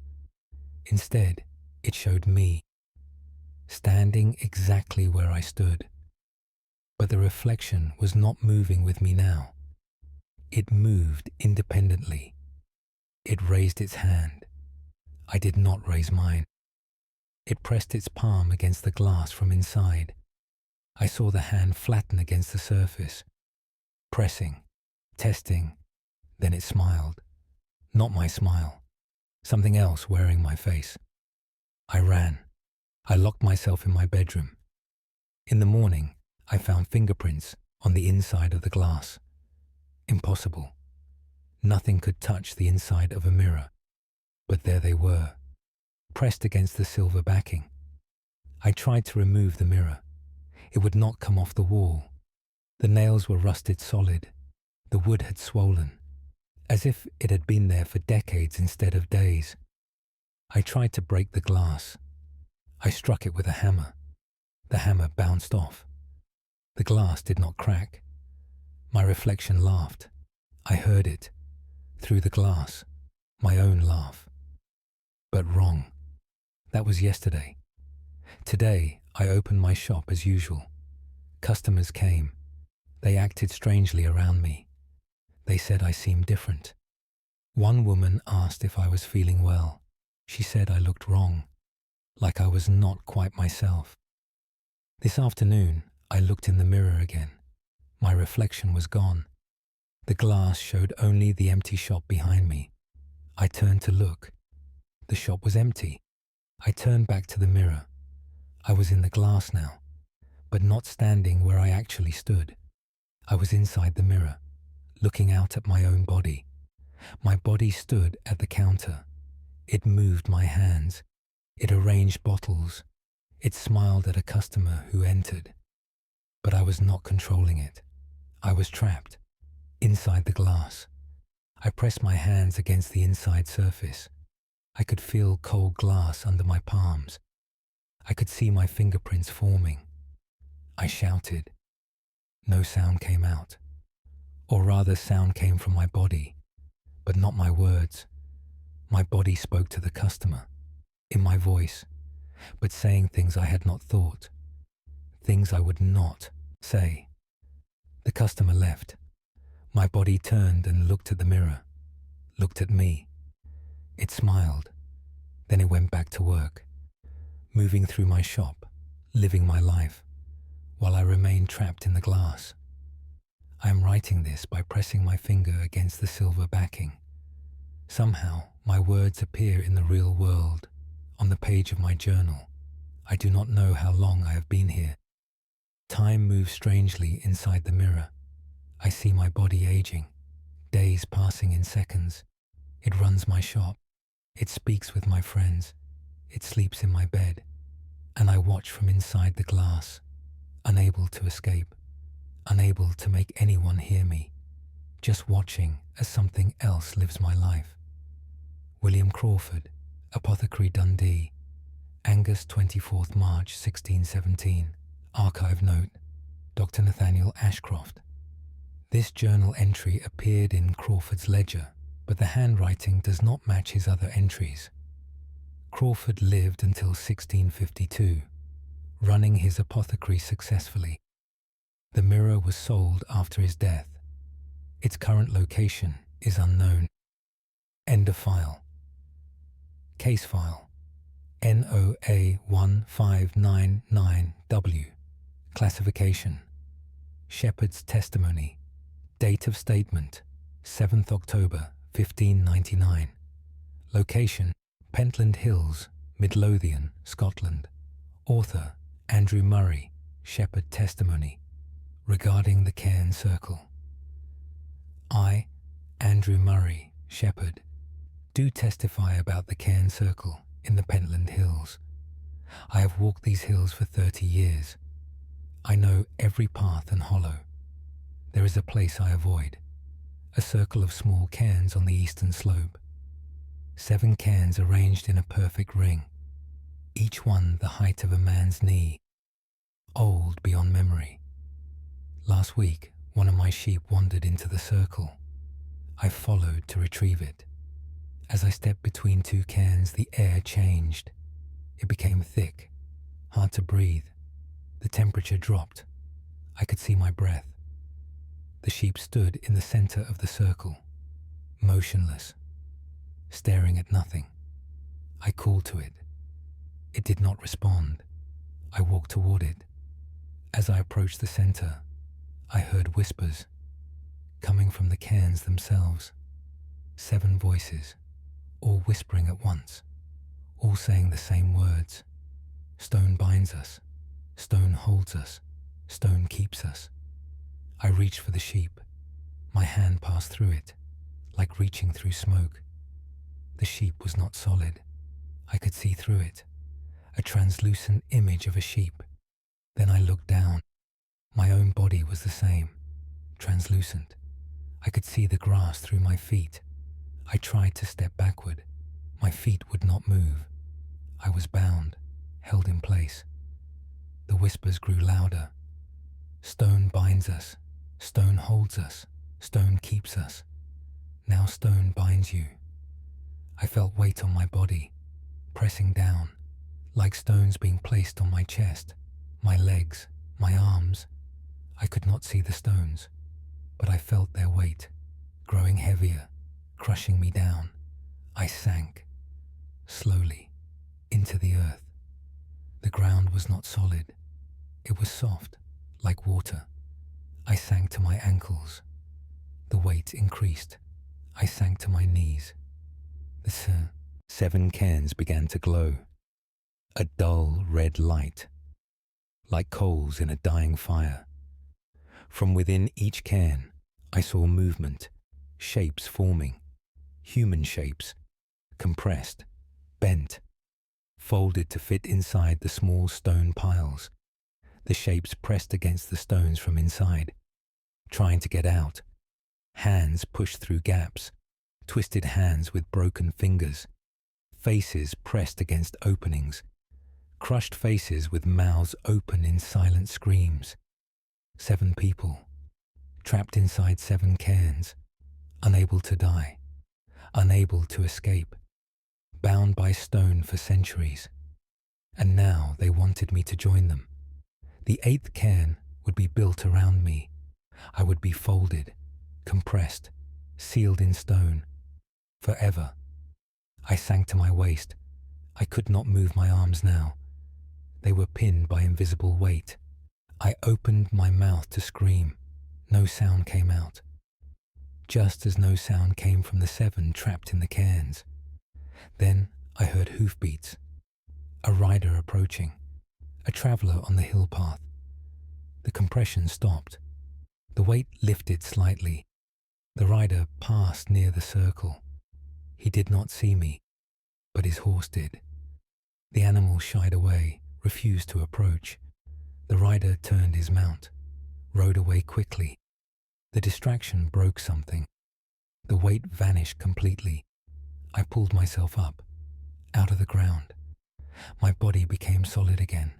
I ran. I did not look back at the cairns, but I heard them. The 7 voices, all speaking in unison. You will return. Everyone returns. The circle calls. That was 7 days ago.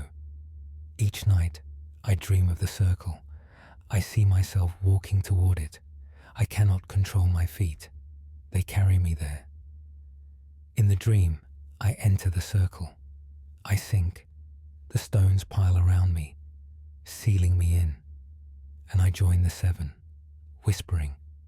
Stone binds us. Stone holds us. Stone keeps us. This morning, I woke to find dirt under my fingernails, grass stains on my knees, as if I had been kneeling in a field. I fear I walked in my sleep. I fear I walked to the circle. I fear tonight I will not wake. I will walk, and I will not return. Andrew Murray, Shepherd Pentland Hills, Midlothian 7th. October 1599. Archive note. Dr. Nathaniel Ashcroft.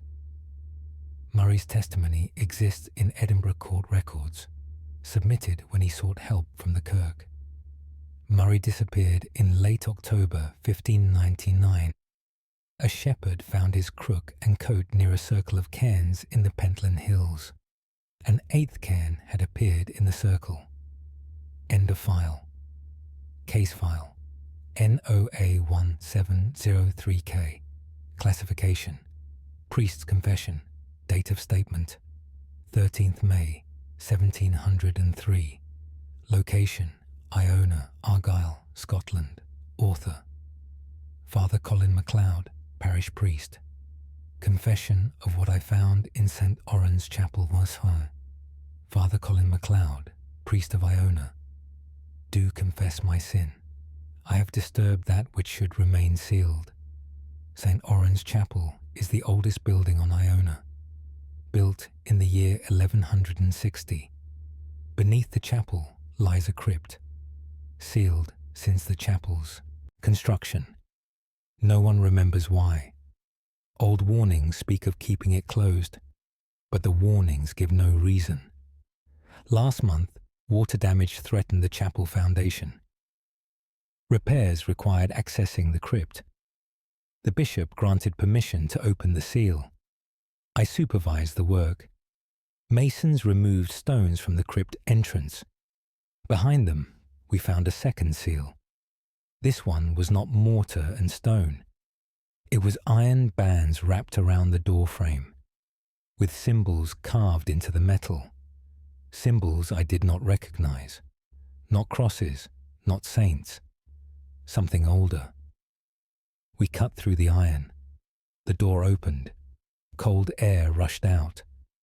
Air that had been sealed for 500 years. It smelled of earth and salt and something else. Something organic and rotten. I entered with 2 masons. We carried torches. The crypt was small, perhaps 20 feet square. The walls were bare stone. No decoration. No religious imagery. Strange for a chapel crypt. In the center stood a stone coffin, massive, 3 feet thick. The lid was sealed with more iron bands, more symbols. One of the masons touched the coffin. He jerked his hand back. The stone was warm, like living flesh. We heard sound from inside the coffin, breathing, slow and deep, rising and falling. Something inside was breathing. After 500 years, I ordered the masons to leave. They fled gratefully.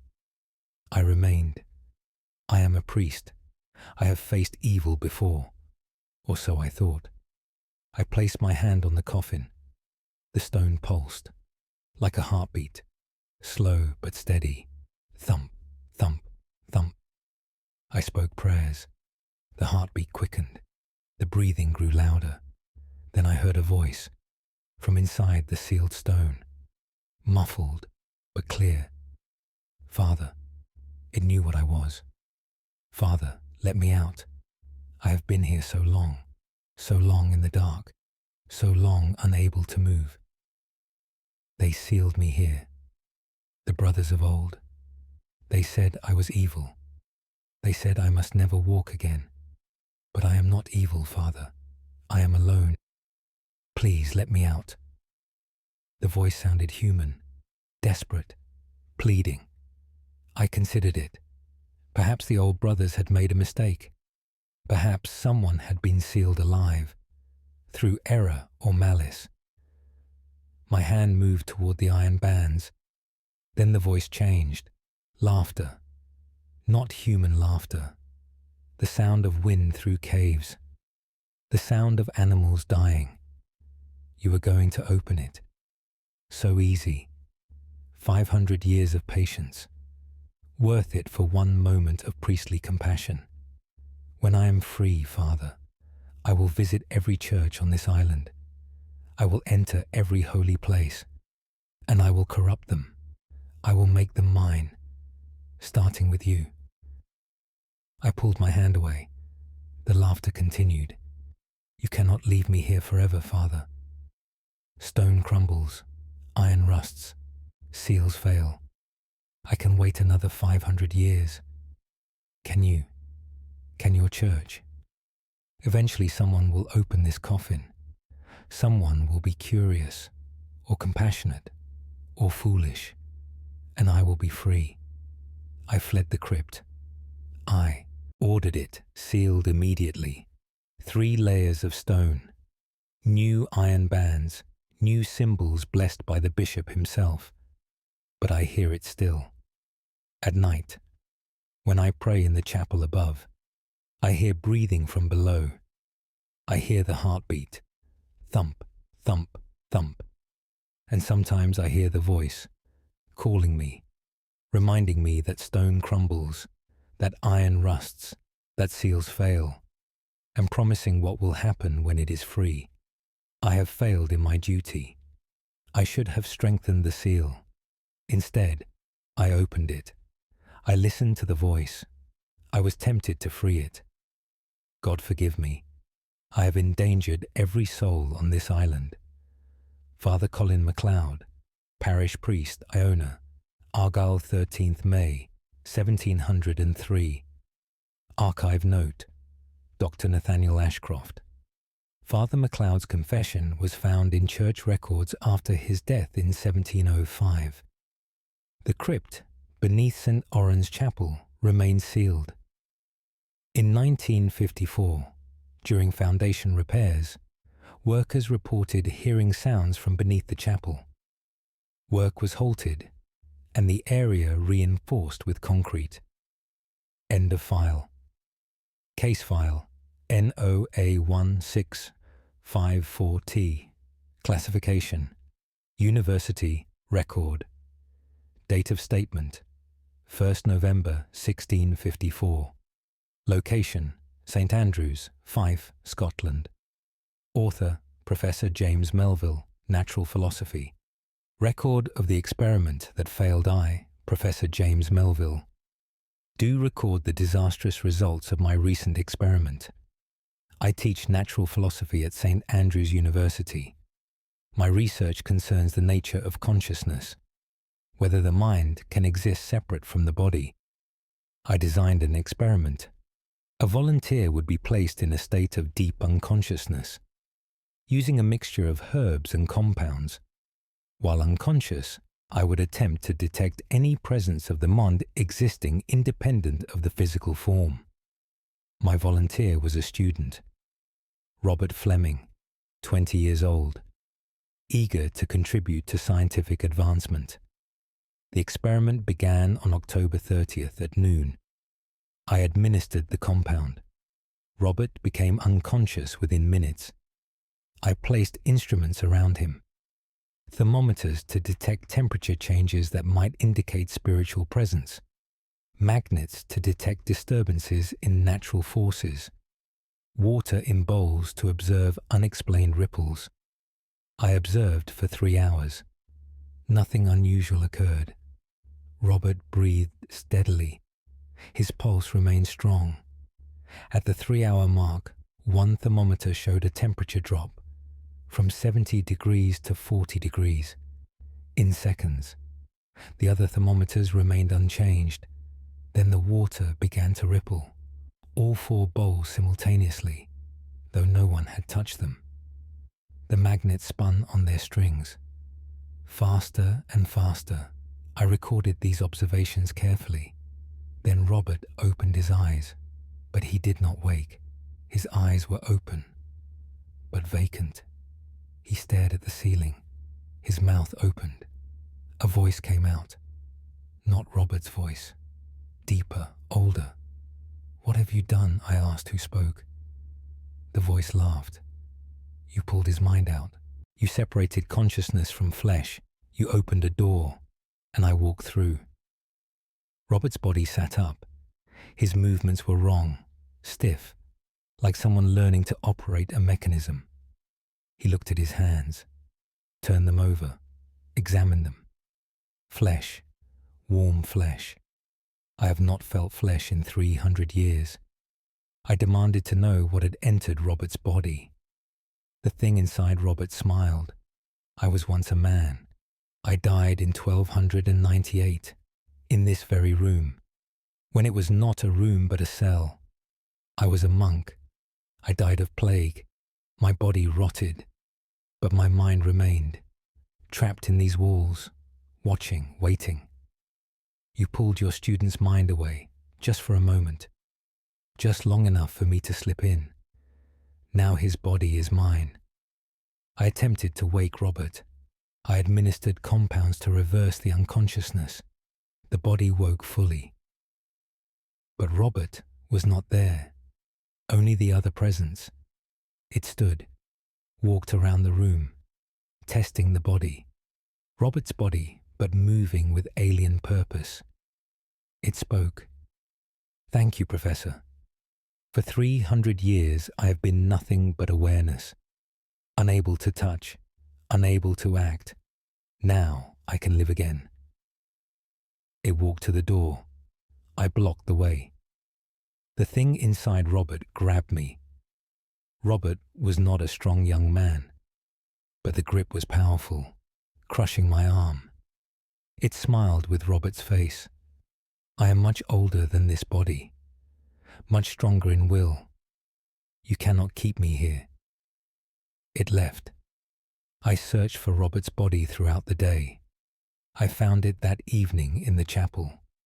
It knelt before the altar, praying, but the words were Latin, ancient forms of Latin, from centuries ago. I approached. Robert's body turned. The expression was wrong, too calm, too knowing for a young student. He will return eventually, it said. Your student. His mind is floating somewhere, disconnected, screaming in the void. When I tire of this flesh, I will leave.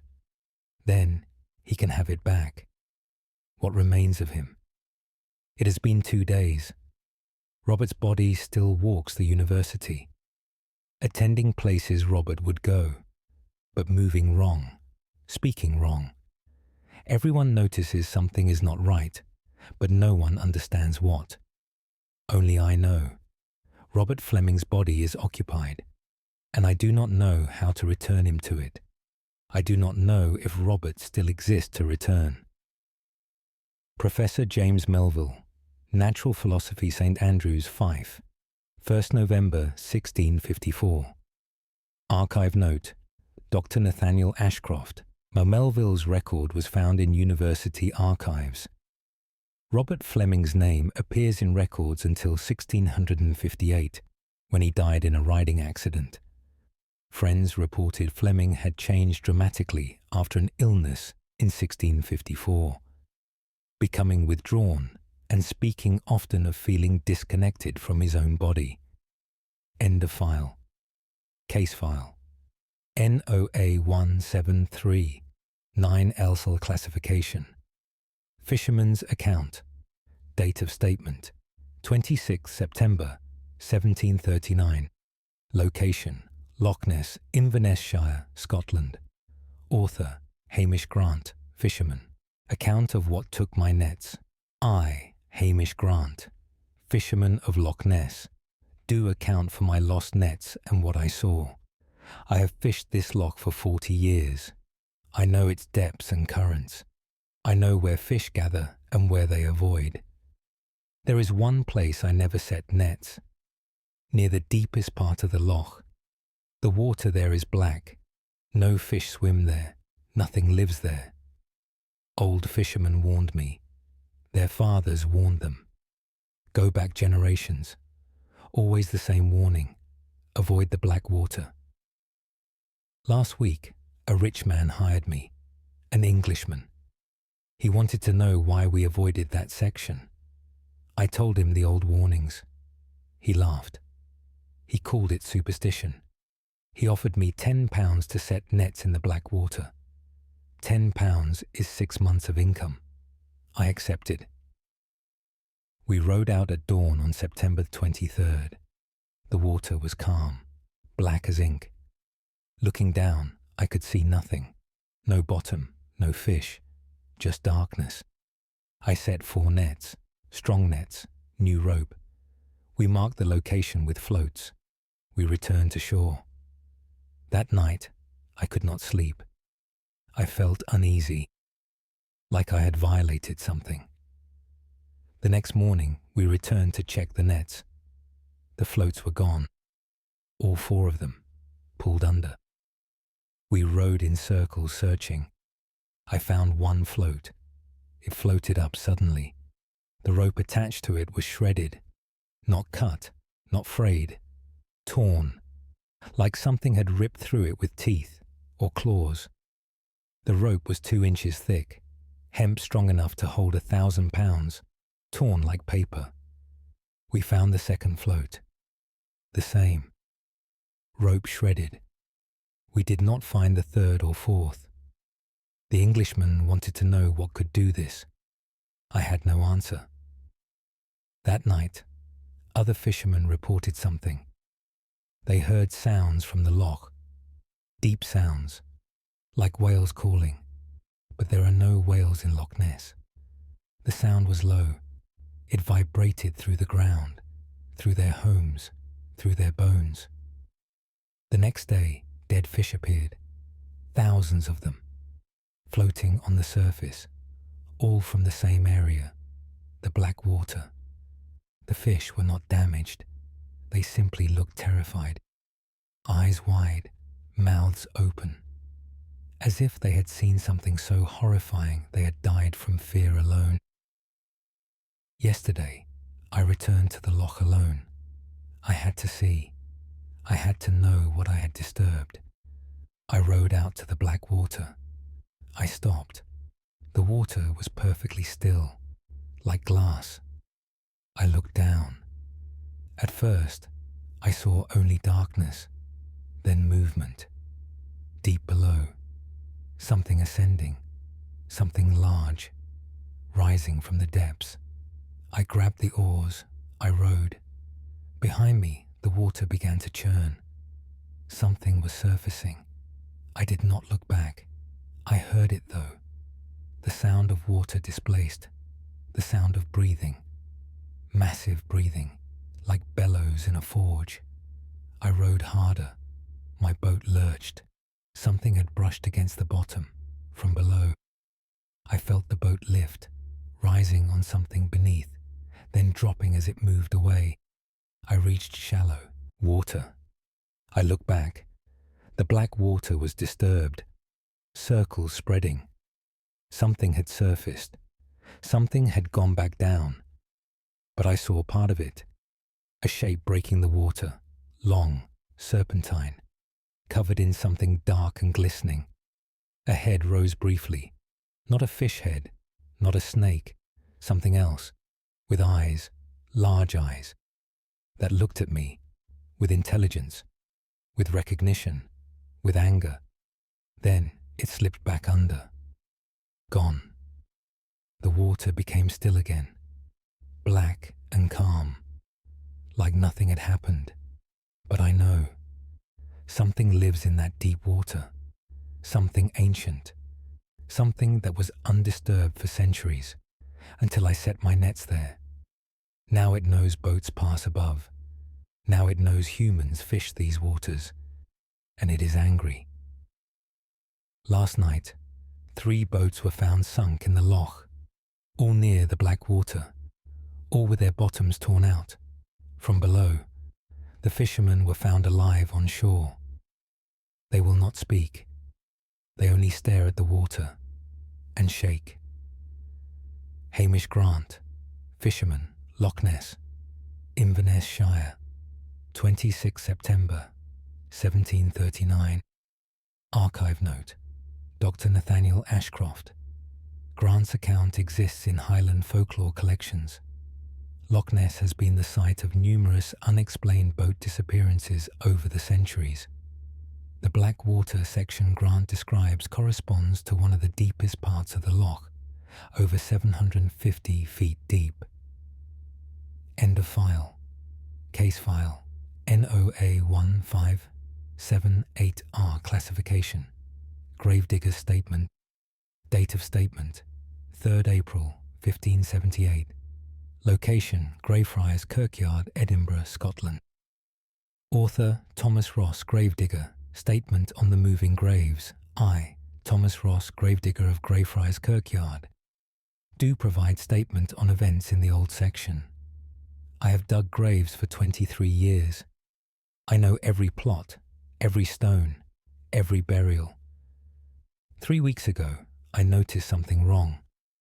A grave in the northeast corner. The earth was disturbed, as if something had been digging. From below, the soil was pushed up, forming a mound. But the coffin had not been reached. I filled it in. The next day, another grave showed disturbance. Different location, same pattern. Earth pushed up from below. I began watching.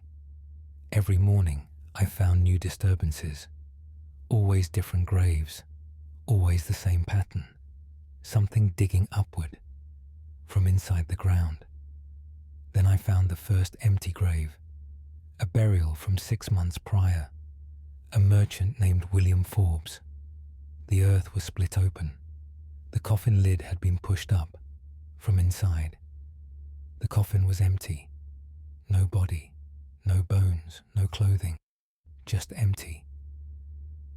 I reported this to the Kirk elders. They investigated. They found no evidence of grave robbers.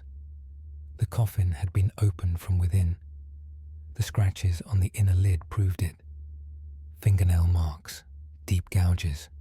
Someone had clawed their way out, but William Forbes had been dead when we buried him. The physician confirmed it. No breath, no pulse, no heartbeat. Dead. Yet somehow he had awakened underground and dug his way out. We searched for Forbes. We found no trace. Then more empty graves appeared. 3 in 1 week. All the same. Coffins opened from inside. Bodies gone. The Kirk called for a night watch. 6 men would guard the kirkyard. I volunteered. We took positions at sunset on April 1st. The night was cold and clear. For hours, nothing happened. At midnight, we heard sounds, scraping, coming from beneath the ground, all around us. Dozens of locations, all scraping at once, like fingernails on wood. We stood frozen. The scraping grew louder, frantic. Then the ground began to move. In the old section, 20 graves, maybe more. The earth rippled like water, pushing up, then breaking. Hands emerged, pale hands, dirty, reaching up from the broken ground. Arms followed, then heads, faces covered in soil, eyes open but seeing nothing, mouths working, opening and closing, like fish gasping. The bodies pulled themselves up, climbing out of their graves. 20 corpses, some fresh, some old, some nothing but bones held together by dried flesh, all moving, all standing. They did not attack us. They did not even seem to see us. They stood swaying, mouths still working, trying to speak. One of the watchmen ran forward. His brother had been buried 2 months prior. There he stood, pulled from his grave. The watchman called his brother's name.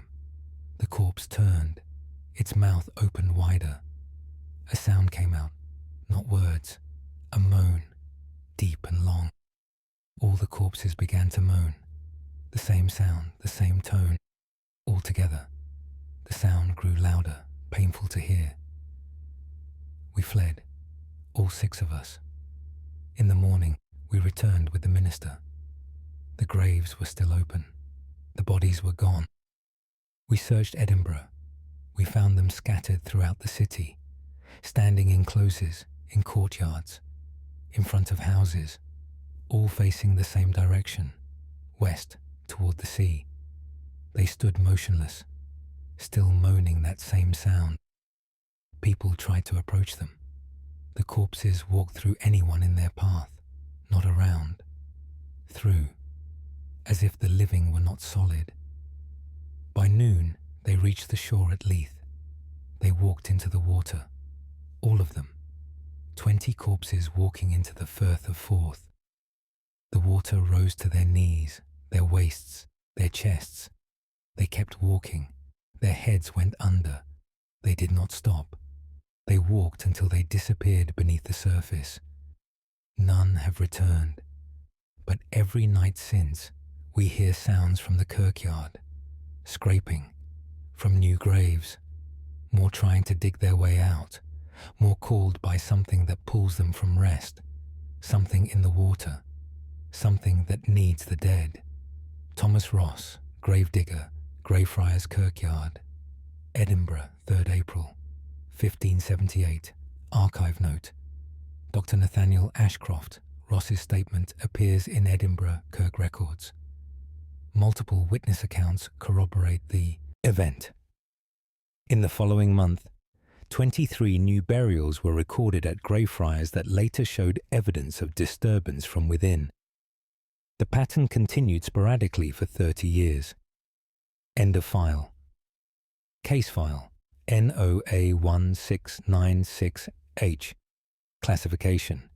Manor Steward's Record. Date of statement 17th December 1696. Location Drumlanrig Castle, Dumfriesshire, Scotland. Author Hugh MacNeill. Manor Steward. Record of the Yellow Room Y. Hugh MacNeill. Steward of Drumlanrig Castle. Do record events concerning the room on the 2nd floor. We call it the Yellow Room, for the yellow silk that covers the walls. The room was prepared 3 weeks ago, for a guest of the Duke, a cousin from England. The day before his arrival, servants reported sounds. Footsteps in the Yellow Room, heavy footsteps, pacing. I investigated. The room was empty. The footsteps stopped when I entered. The cousin arrived. Lord David Murray. He retired to the Yellow Room that evening. At midnight, the entire household was awakened by screaming, terrible screaming, coming from the Yellow Room. I ran with 6 servants. We found the door locked from inside. Lord Murray's screams continued, pleading, begging. We broke down the door. Lord Murray stood in the corner, pressed against the wall. His eyes were wide with terror. He pointed at the center of the room. He's there. He's standing there, watching me. We saw nothing. The room was empty except for furniture. Lord Murray would not be calmed. He insisted a man stood in the room. A tall man in old-fashioned clothing, with a face that was wrong, melted, like wax left too near flame. The man did not speak. He only watched, and smiled with his melted face. We moved Lord Murray to a different room. He left Drumlanrig the next morning. He has not returned. We locked the Yellow Room, but the sounds continued. Footsteps pacing, then new sounds. Dragging, as if furniture was being moved. Heavy dragging across floorboards. I opened the room to investigate. Everything was as we left it. But the air was wrong. Too warm, too thick, hard to breathe. I walked to the center of the room, where Lord Murray said the figure stood. The floorboards were hot, not warm, hot, like they sat above a fire. I pressed my hand to the floor. I pulled it back immediately. The wood was scorching, yet there was no fire beneath, no source of heat. Just burning hot wood in one spot, a circle perhaps 3 feet across. That night, we heard new sounds, not footsteps, screaming from inside the Yellow Room, muffled screaming, like someone trapped behind thick walls. We opened the room, empty, but the screaming continued, coming from the walls themselves, from behind the yellow silk. We tore down the silk. Behind it, we found writing, carved into the plaster. "Help me, help me, help me," repeated hundreds of times, covering every wall. We had hung the silk ourselves just weeks before. The walls had been smooth. Now they were covered in carved words, deep gouges, made by something sharp, or by fingernails worn down to bone. The Duke ordered the room examined by a scholar. Professor Alexander Gordon from Aberdeen. He studied the Yellow Room for 3 days. On the 3rd day, I found him unconscious on the floor. He woke in a state of terror. He would only say one thing: "Burn it, burn the room, burn the walls, burn everything." He left immediately. He died a week later. His servant said he had stopped sleeping. He said something was coming for him, something that lived in the Yellow Room. We sealed the Yellow Room, locked and barred, but we still hear it, every night. Footsteps, dragging, screaming, and sometimes we smell smoke, though no fire burns there. Last week, a maid saw something. She passed the Yellow Room at dawn. The door was still locked, still barred, but she saw a figure through the keyhole, standing in the room, tall, with a melted face, watching the door, waiting.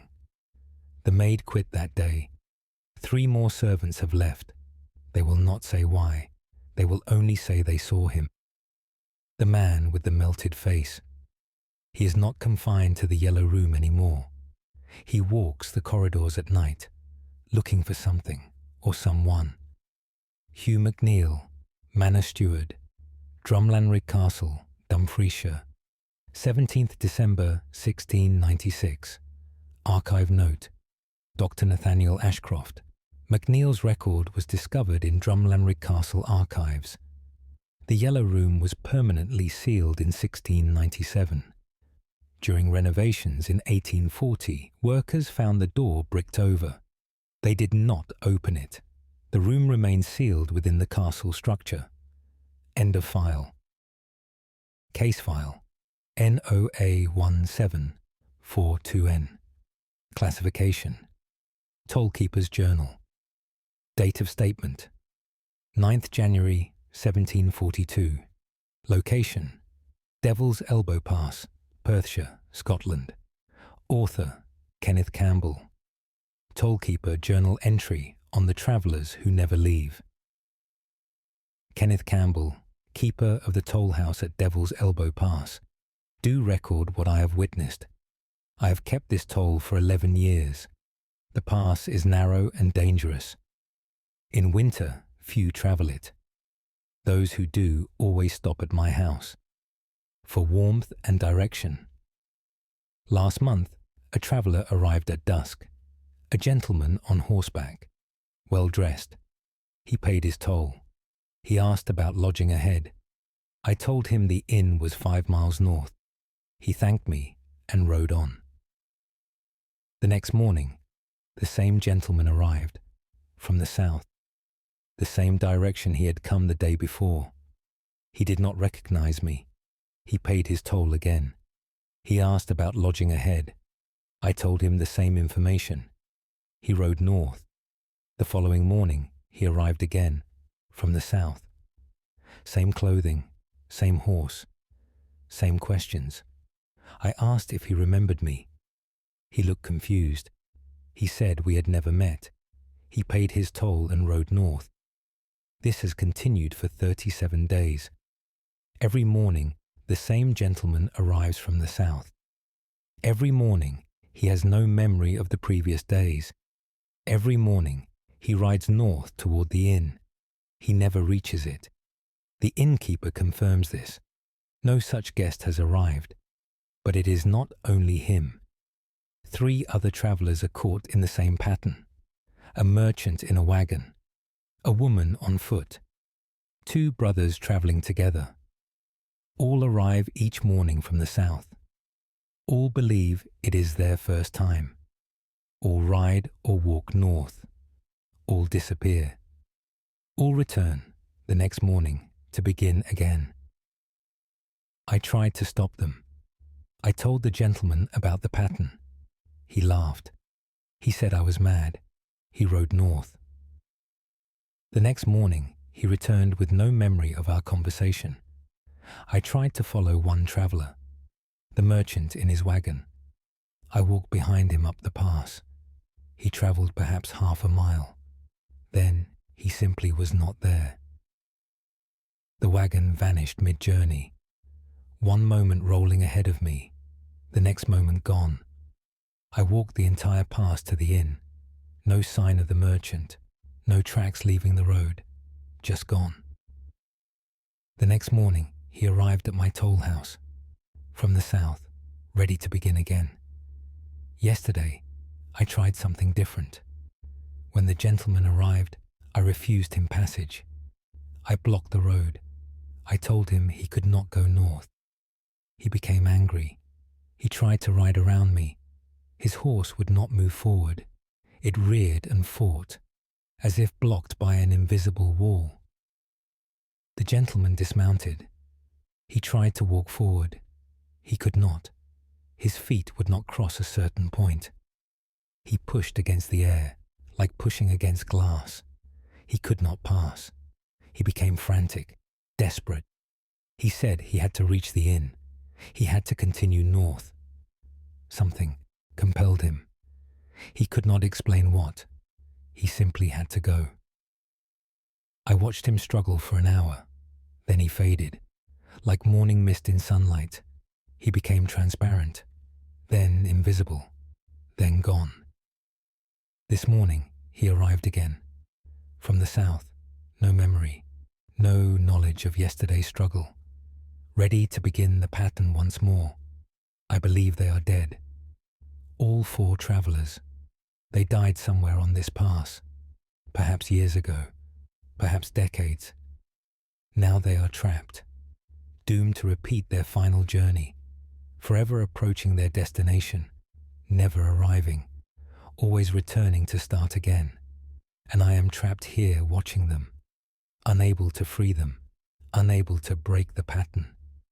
Just watching the same 4 travellers, day after day, making the same journey, into the same disappearance.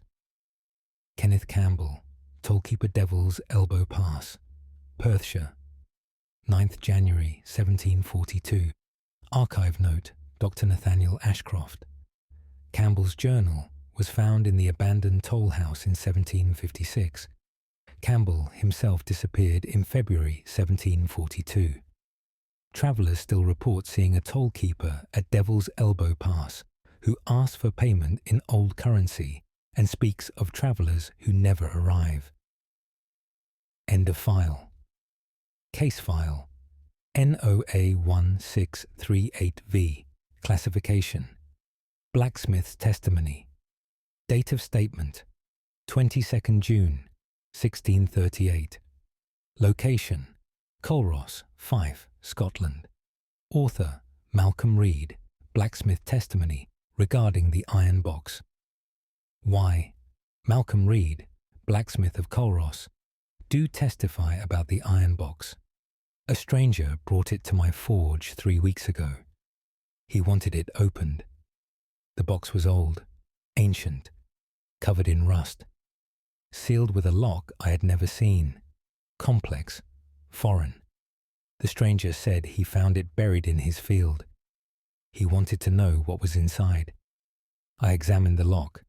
I could not pick it. The mechanism was too intricate. I offered to cut it open. The stranger agreed. I heated my chisel. I struck the lock. The chisel shattered. The lock was unmarked. I tried again with a heavier tool. The same result. My tool broke. The lock remained perfect. The stranger grew impatient. He offered me £5 to open it. £5 for one task. I accepted. I worked on that box for 3 days. Every tool I used broke against it. Chisels, hammers, saws, all shattered on contact. The box was harder than any metal I knew. On the 3rd day, I heard sounds from inside the box, scratching, like fingernails on metal, soft but persistent. I put my ear to the box. I heard breathing. Something inside was breathing.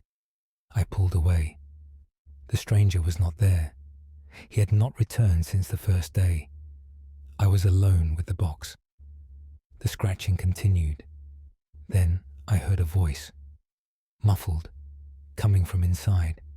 Let me out. The voice was thin, desperate. Let me out. I have been here so long in darkness. Please. I tried again to open the lock. My hands shook. I worked for hours. Finally, I felt something give.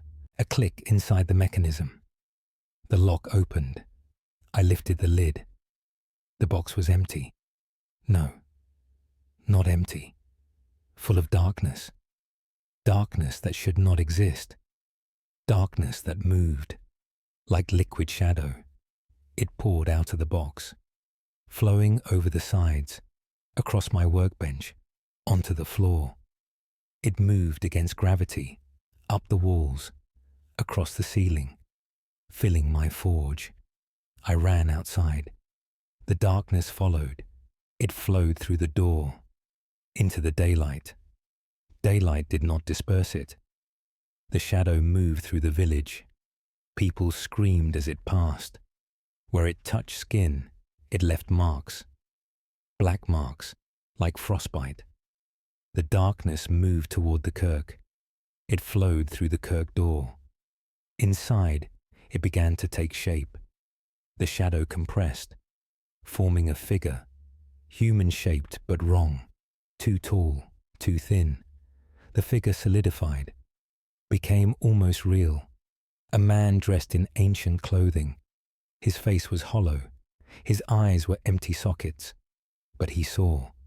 He looked at the gathered villagers. He smiled. His mouth opened.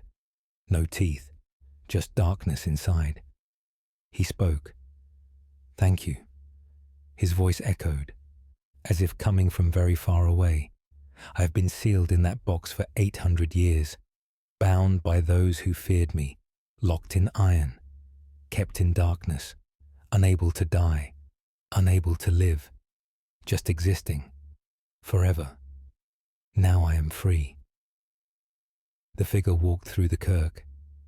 Where he stepped, frost formed, plants withered, wood rotted. He walked to the graveyard. He placed his hand on a gravestone. The stone cracked, split, the grave beneath opened. Something crawled out, a corpse, long dead, but moving. The figure touched another stone. Another grave opened. Another corpse rose. He walked through the graveyard, touching every stone, opening every grave.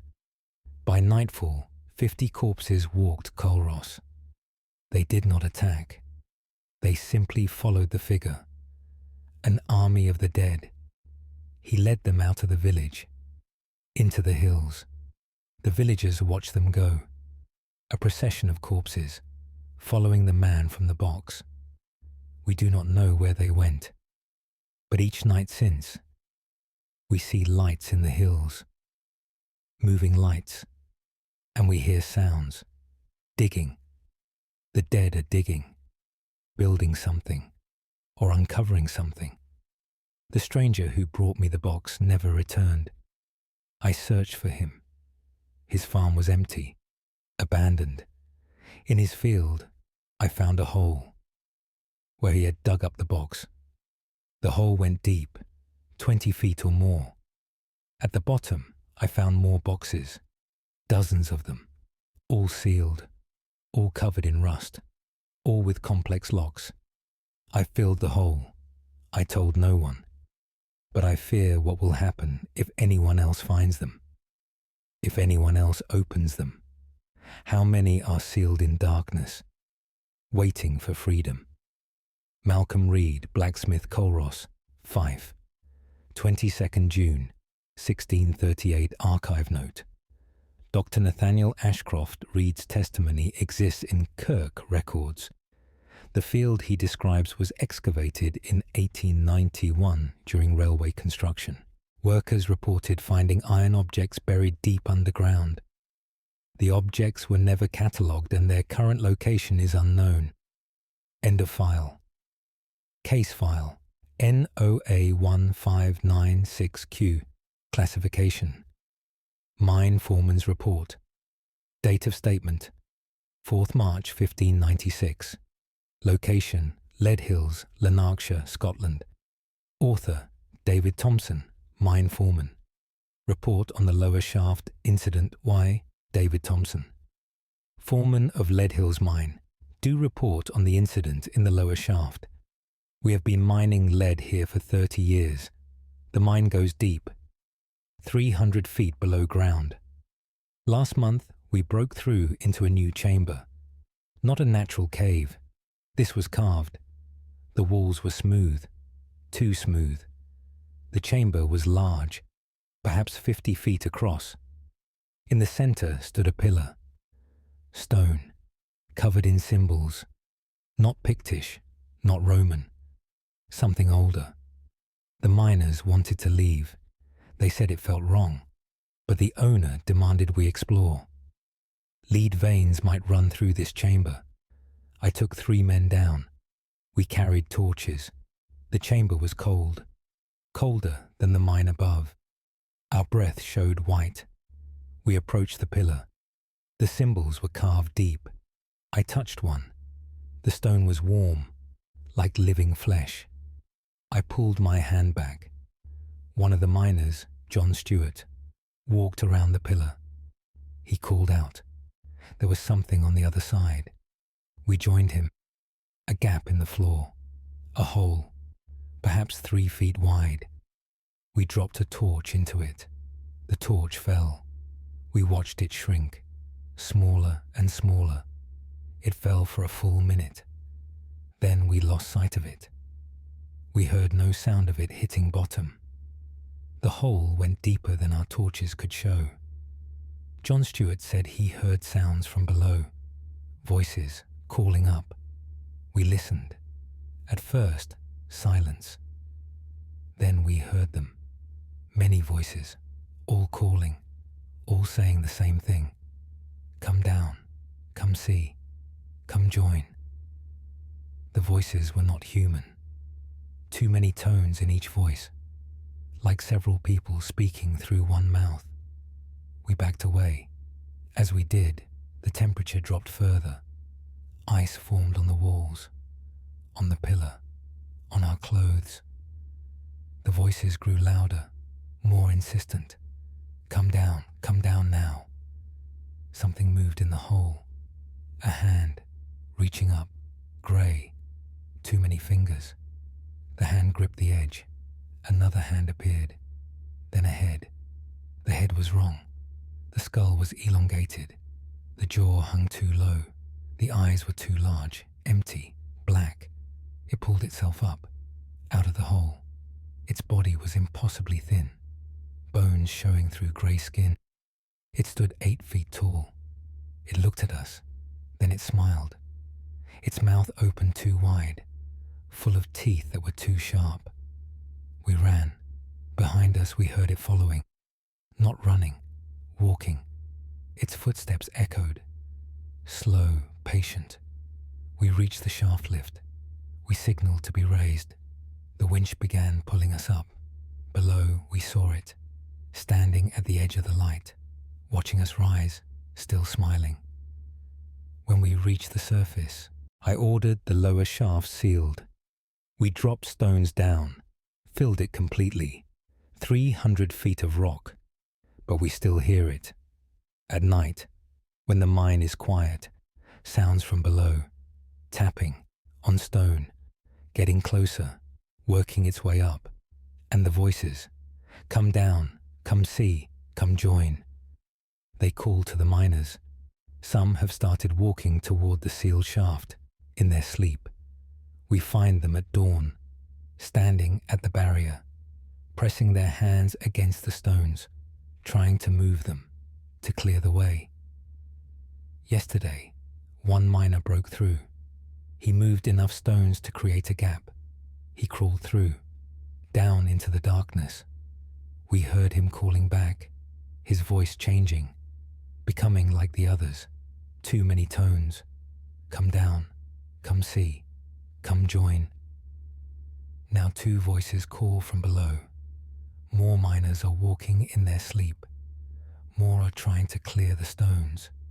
Soon the way will be open, and what waits below will climb up.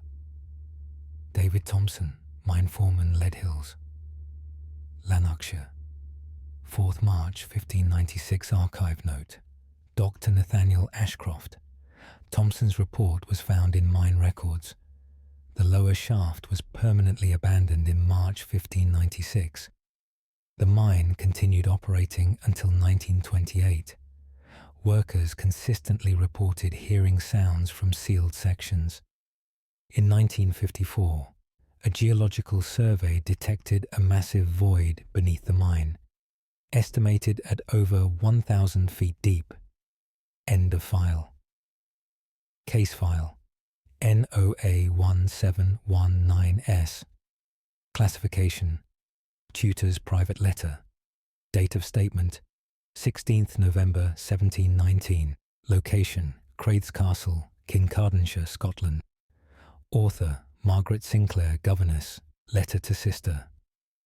Regarding the Green Lady, my dearest sister, I write to you from Craith's Castle, where I serve as governess to the Burnett children.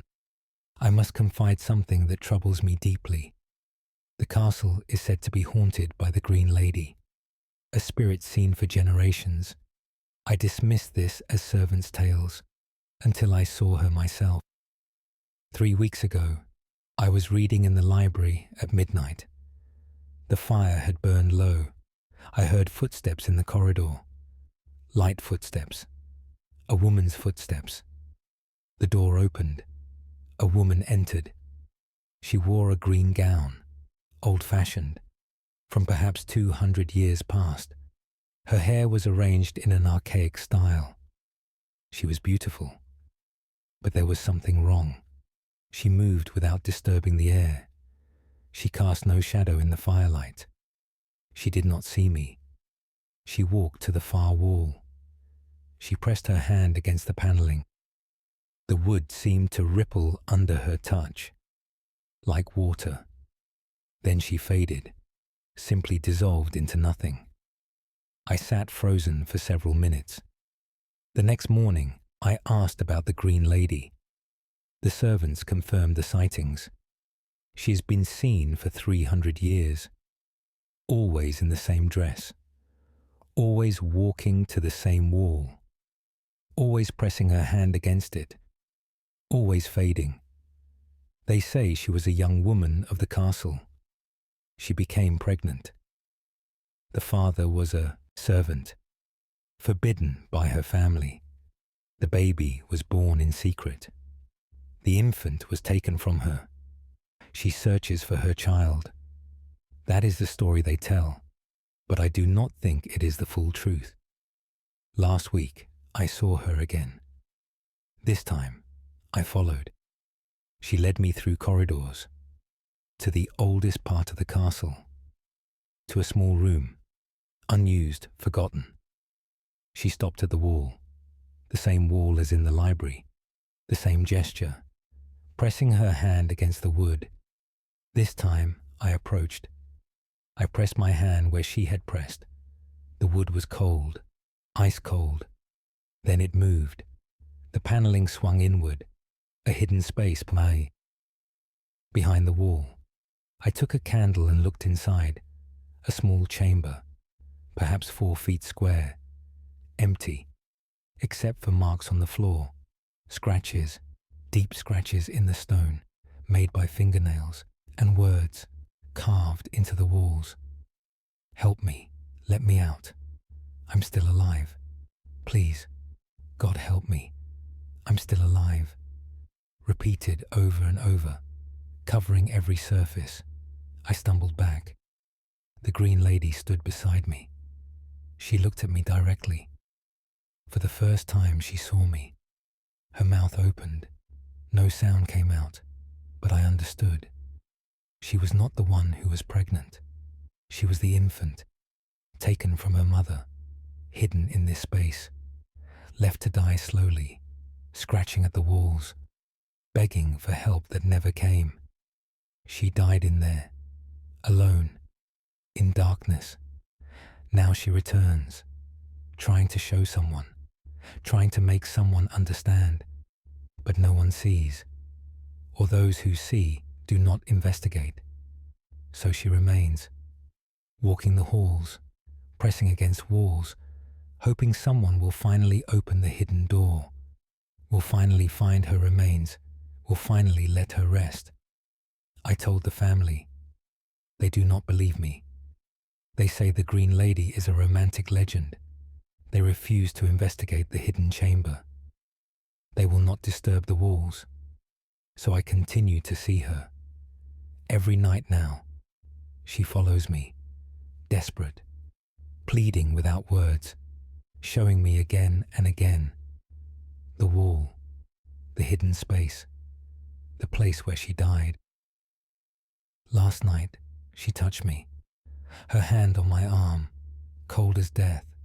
I felt her desperation, her need to be found, to be released. I fear what will happen if I cannot help her. I fear she will not let me leave. I fear I will become like her, trapped, walking the same path, forever. Please pray for me, sister. I do not know what else to do. Your devoted sister, Margaret Sinclair, Governess Craith's Castle, Kincardineshire, 16th November, 1719. Archive note, Dr. Nathaniel Ashcroft. This letter was found in family papers. Margaret Sinclair disappeared from Craith's Castle in December 1719. Her room was found empty, door locked from inside. Subsequent governesses report seeing two figures in green, one in an old-fashioned gown, one in 18th century dress. End of file. Case file NOA 1674M. Classification: Watchman's Record. Date of statement: 29th of August, 1674. Location: Tantallon Castle, East Lothian, Scotland. Author: Robert Logan, Night Watchman. Record of the voices in the sea cave. Why Robert Logan, Night Watchman of Tantallon Castle. Do record what I hear from the caves below. The castle sits on cliffs above the sea. Beneath the castle are natural caves, carved by water over centuries. The caves flood with the tide. No one goes down there. The entrance is sealed, has been for 50 years. The old watchmen tell stories of things that lived in those caves, things that were not human. I dismissed these as tales to frighten new guards, until last month I heard singing, coming from below the castle, from the direction of the sealed caves. Beautiful singing, multiple voices in harmony. I followed the sound to the old door that blocks the cave entrance. The door is oak, 3 inches thick, banded with iron. I put my ear to it. The singing was clear. Many voices, men and women, singing in a language I did not recognize. Not Scots, not Gaelic, not Latin, something else. The melody was beautiful, but wrong. It made my head ache to hear it. I listened for an hour. The singing never stopped, never paused. The same melody over and over. At dawn, the singing ceased. I thought perhaps I had imagined it. But the next night, it returned. The same time. Midnight. The same voices. The same song. I reported this to the captain. He came to investigate. We listened together. He heard it too. He ordered the door to remain sealed. But he stationed me there to observe, to record when the singing occurred. Every night for a week, I listened. The pattern never changed. Midnight to dawn, the same song, the same voices. Then one night, the singing stopped mid-phrase.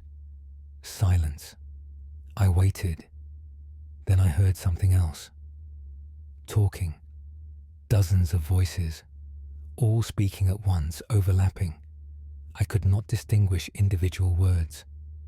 Just a chaos of speech, growing louder, more agitated. Then one voice rose above the others, clear, loud. Let us out. We have sung for 300 years. Our voices are worn. Our throats are raw. Let us out. We must rest. Other voices joined, all saying the same thing. Let us out. Let us rest. Let us stop singing. Please. I stepped back from the door.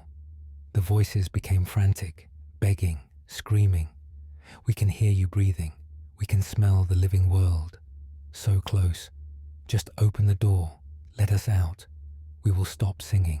We will rest. We promise. Just open the door. I heard scratching. On the other side of the door. Many hands, clawing at the wood, desperate, frenzied. I fled. The next morning, I examined the door.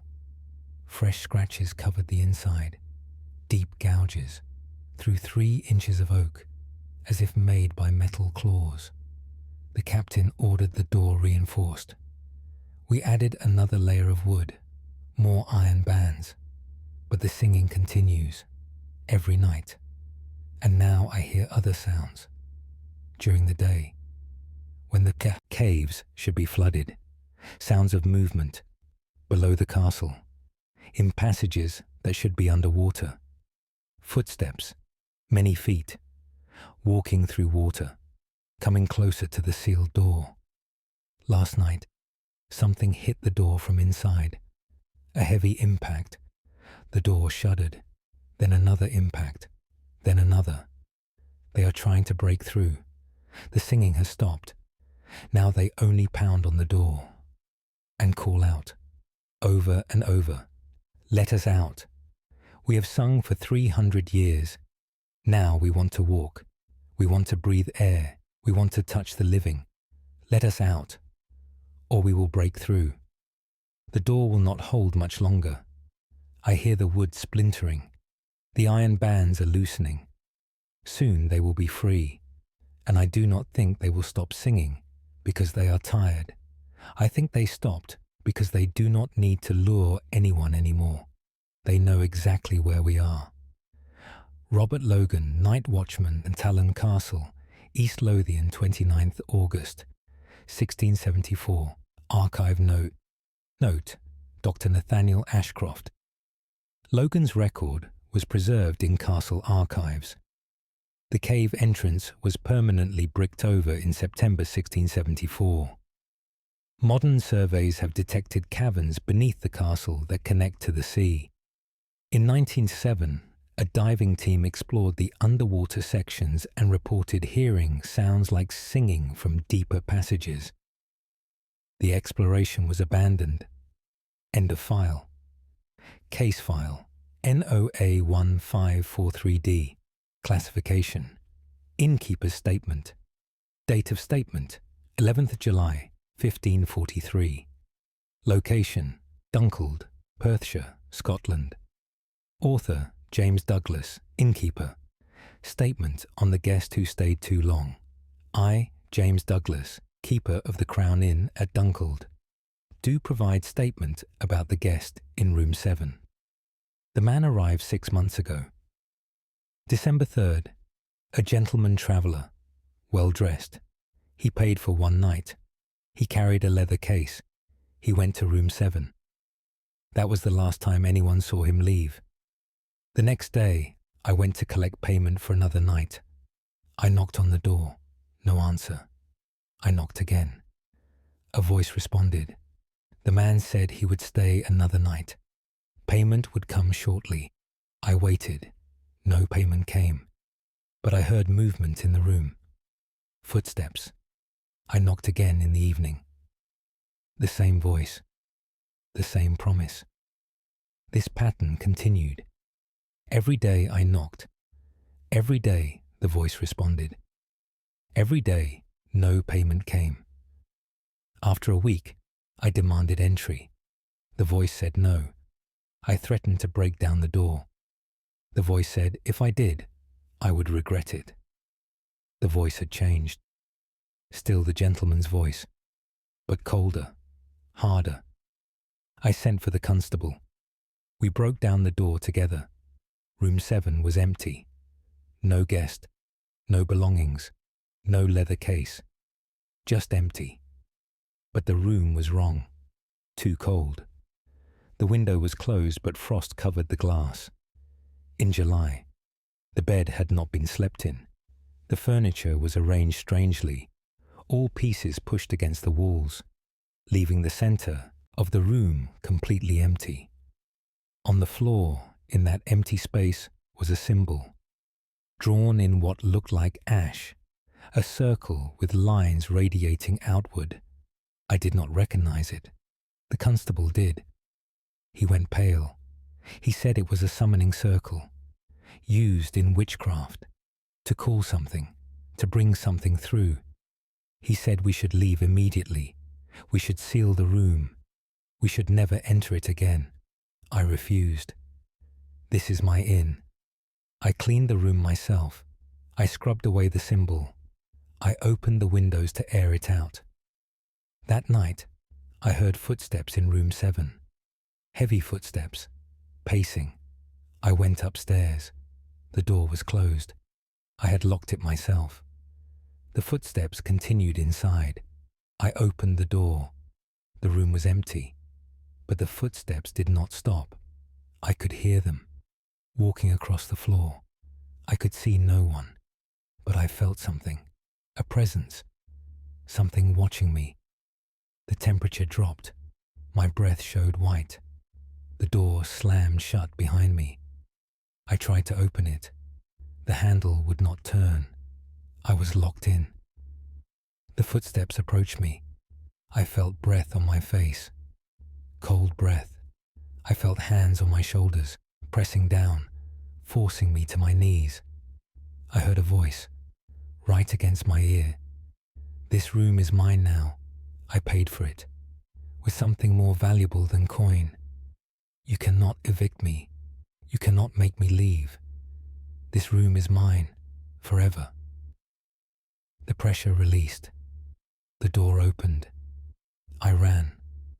That was 6 months ago. Room 7 remains occupied. Every night, guests report hearing footsteps above them. Walking, pacing, never stopping. Sometimes we hear furniture being moved, scraping across the floor. When I check, the room is always locked, always empty, but always occupied. Last week, a traveller insisted on staying in room 7. Despite my warnings, he paid double the rate. He entered the room at dusk. We heard him scream at midnight. We broke down the door. He was pressed into the corner. His eyes were wide with terror. He pointed at the center of the room. He's there, standing there, watching me. I can see through him, but he's there, and he won't let me leave. We pulled the traveller out. He left immediately. He has not returned, but he sent a letter. He says he still sees the figure in every room he stays in, standing in the center, watching. The figure followed him from room 7. Now I see it too, not in room 7, in my own room. When I wake at night, I see a shape, translucent, standing at the foot of my bed, watching me. The gentleman from December, or what used to be the gentleman. He spread from room 7, like an infection. Now he walks my entire inn, and soon he will spread further, into other buildings, into other rooms, watching from shadows, occupying spaces that are not his, refusing to leave. James Douglas, Innkeeper Dunkeld, Perthshire. 11th July 1543. Archive note. Dr. Nathaniel Ashcroft Douglas's statement exists in Burgh records. The Crown Inn burned down in 1544. The cause was never determined. When the site was excavated for rebuilding, workers found the remains of room 7. On the floor, burned into the stone itself, was a symbol, a circle with radiating lines. End of file. Case file NOA1751P. Classification Herbalist's notes. Date of statement 3rd September 1751. Location: Skye, Inverness Shire, Scotland. Author: Moira Campbell, herbalist. Notes on the cure that failed are: I, Moira Campbell, herbalist of Skye, do record my failure. A woman came to me 3 weeks ago, Catherine McKinnon, age 35. She complained of dreams. Every night, the same dream. She walks through a forest. The trees are dead, grey and twisted. She walks toward a clearing. In the clearing stands a house, small, made of stone. No windows, just a door. The door is open. Darkness inside. She walks to the threshold. She looks inside. She sees eyes, dozens of eyes, glowing in the darkness, all staring at her. Then she wakes. Every night, the same dream. She said the dream felt real, more real than waking. She said each night she walked closer to the door. Each night the eyes grew brighter. Each night she felt compelled to enter. She feared what would happen when she crossed the threshold. I gave her herbs to prevent dreaming. Valerian, chamomile, poppy extract. She returned the next day. The herbs did not work. She still dreamed. The same forest, the same house, the same eyes. But this time, she had walked closer. She had placed her hand on the doorframe. The wood was cold, like ice. I gave her stronger medicine, enough to ensure deep dreamless sleep. She took it before bed. Her husband watched her sleep. She did not move. She barely breathed. Complete unconsciousness. But in the morning, she woke screaming. She had the dream again. She had crossed the threshold. She had entered the house. The eyes surrounded her. She saw what owned those eyes. Figures, neither human nor animal. Something between. Something wrong. They did not move. They only watched and whispered, "Welcome. You have come. Now you will stay." She woke before they could touch her, but she felt their presence. Even awake, she felt them watching. I told her to come back that night. I would sit with her.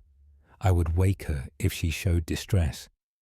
She arrived at dusk, terrified. She said she felt them calling. Even while awake, she heard whispers, saw movement in shadows. She was becoming part of their world, even in daylight. I prepared a strong draught. She drank it. She fell unconscious immediately. I watched her. For 1 hour, she was still. Then she began to move. Her eyes remained closed, but her body sat up. Her hand reached out, as if grasping a doorframe. Her mouth opened. She spoke, but the voice was not hers. She has crossed over. She is with us now. We have been calling her for months, through dreams, through sleep. Finally, she answered. Catherine's body stood. Her eyes opened, but they were wrong. The pupils were too large, black consuming the colour. She looked at me. She smiled, not her smile. Catherine has gone to the house. She walks among us now. This body will follow soon, tonight. When true sleep comes, the body will travel to the house, and Catherine will remain there, forever. Catherine's body walked to the door. I tried to stop her. She was stronger than she should be. She pushed me aside. She left. I followed her through the village.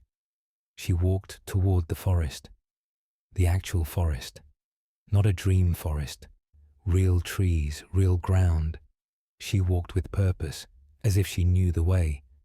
I called for help. Men came. We followed Catherine into the forest. She led us to a clearing. In the clearing stood a house, stone, small, no windows, a door standing open, exactly like her dream. Catherine walked to the threshold. She stopped. She turned back to us. Her face held an expression of terror. The real Catherine, for just a moment, trapped in her own body, unable to control it. Her mouth opened. "Help me." Then her expression changed. The other thing returned. She smiled. She stepped inside, into the darkness. We heard sounds from within, whispers, many voices, welcoming her. The door closed. We tried to open it. The door was sealed. No handle, no hinges visible, just smooth wood. We tried to break it down. The wood would not crack. We tried to break the walls. The stone would not chip. The house was impenetrable. We returned with tools. We worked for 3 days. The house could not be damaged. But we heard sounds inside. Footsteps, walking back and forth, and Catherine's voice, calling out, "Let me out. I want to leave, please. God help me. Let me out." Her voice continues, day and night. We sit outside the house. We tell her we are trying. We tell her not to give up. But I know the truth. She will never leave that house. The door will never open. She crossed the threshold. She entered their space. Now she belongs to them. And every night I dream of the forest. I dream of walking. I dream of the house. The door standing open. The eyes watching, waiting for me. Moira Campbell, herbalist. Skye, Inverness Shire, 3rd September 1751. Archive note, Dr. Nathaniel Ashcroft. Campbell's notes were found after her disappearance in October 1751. Villagers reported she walked into the forest and did not return. Searchers found no trace of her or the house she described, but locals still report hearing a woman's voice in that part of the forest, calling for help. End of file. Case file NOA1649W. Classification Clerk's record. Date of statement 27th April 1649. Location Linlithgow Palace, West Lothian, Scotland. Author William Murray, Royal Clerk. Record of the fountain phenomenon William Murray, Clerk in service to the Crown. Do record events at Linlithgow Palace Fountain. The fountain stands in the courtyard, a magnificent structure, built in the previous century. Water flows from carved faces, 4 faces arranged around the central column. The faces are grotesque, gargoyles meant to ward against evil. Last month, the water stopped flowing. We cleared the pipes. The water resumed. But something had changed. The water was cold, ice cold, even on warm days, and the water had an odor, faint, like earth and decay. We drained the fountain. We cleaned it thoroughly. When we refilled it, the water was normal for 3 days. Then the cold returned, and the smell. I was working late one evening. My office overlooks the courtyard. I looked out at the fountain. The water was glowing, a pale blue light coming from within the basin. I went to investigate. As I approached, I heard sounds. Voices coming from the fountain, whispering, many voices at once. I leaned closer. The water rippled though there was no wind. The ripples formed patterns, shapes, faces in the water, human faces, looking up at me. Their mouths were moving, speaking. I could not hear the words clearly, just whispers. Then one face came closer to the surface, a woman's face, young.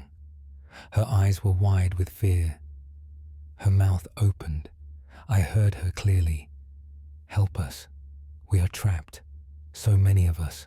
In the water, under the palace. We cannot leave. We cannot rest. Help us." The face sank. Other faces appeared. Dozens of them. All looking up. All pleading.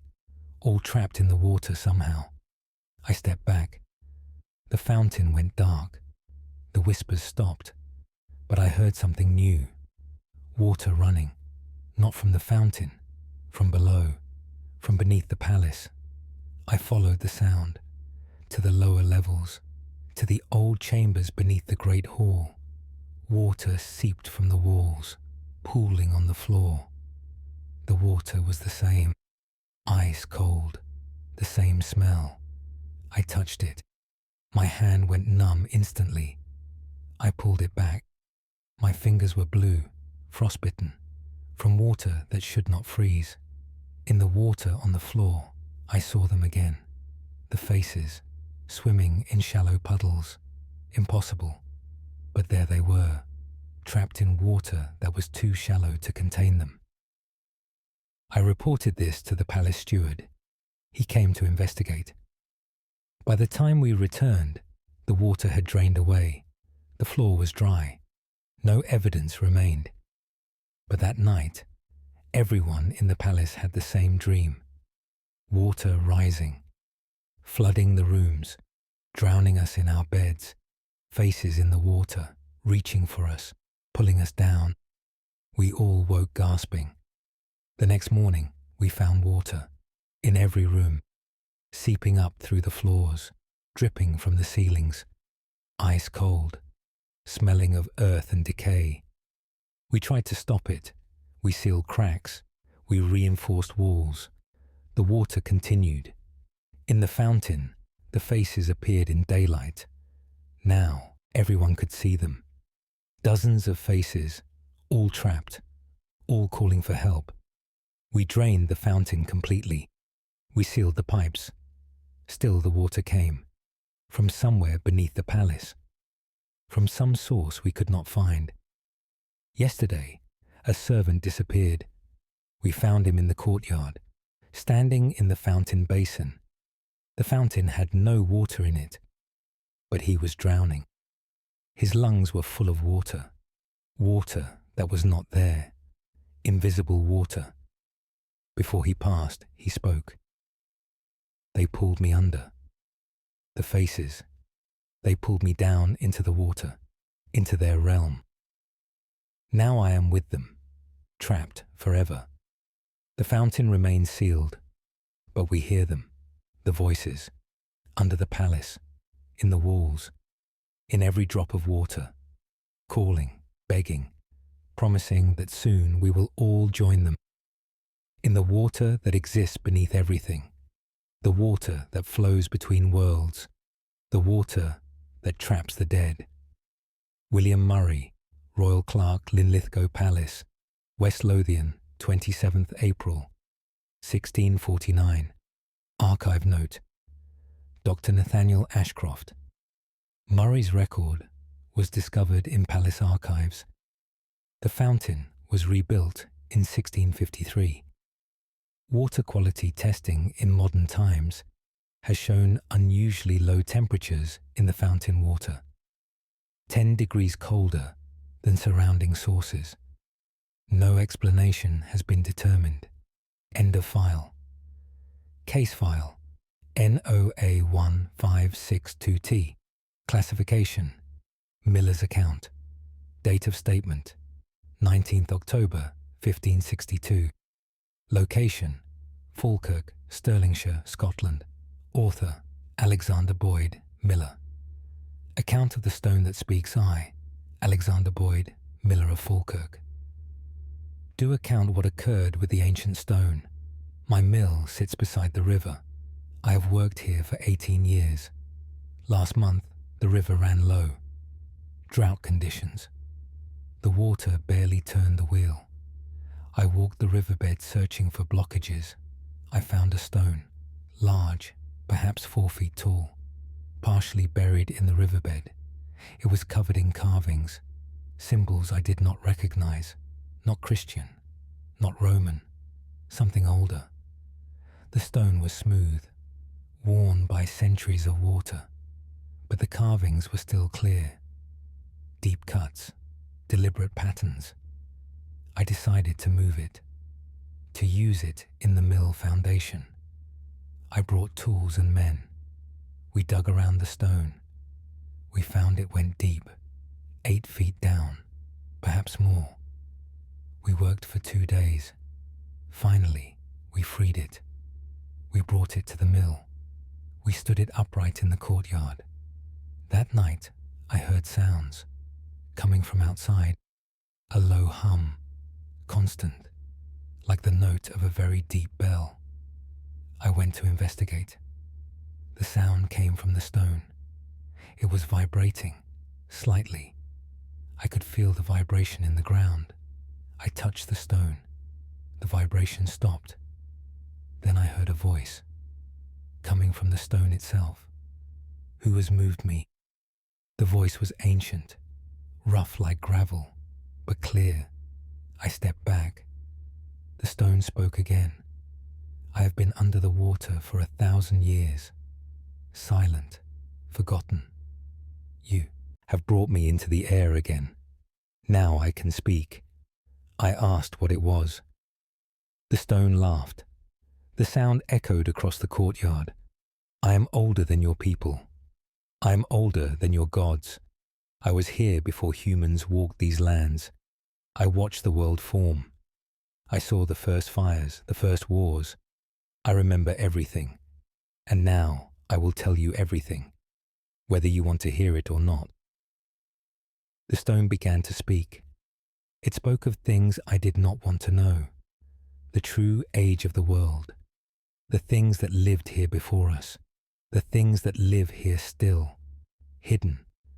Watching. Waiting for humans to forget they exist. Then they will return. They will reclaim the world. They will erase everything we have built. The stone spoke for hours.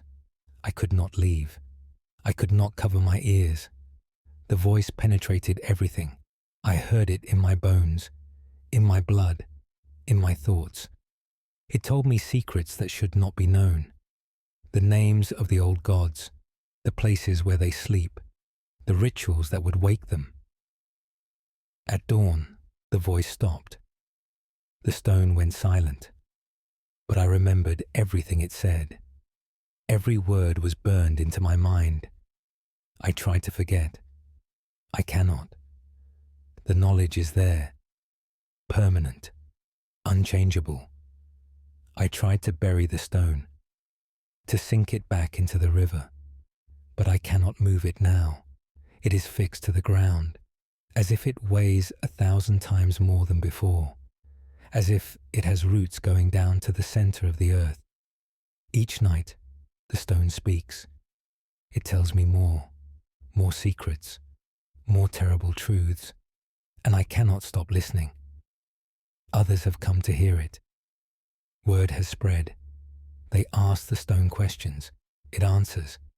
It tells them things they should not know, about their futures, about their deaths, about what waits beyond death. Those who listen are changed. Their faces become blank. Their eyes become distant. They walk away speaking to themselves, repeating what the stone said, unable to forget. Yesterday, a priest came. He tried to bless the stone, to silence it. The stone laughed. Your God is young. Your God is weak. Your God does not even know I exist. But I knew his father, and his father's father, gods before gods, powers before powers. They are all gone. I remain. The priest fled. This morning I found him in the river. He had walked into the water. He did not struggle. He let the current take him. His mind was broken by what the stone told him. I fear I will follow.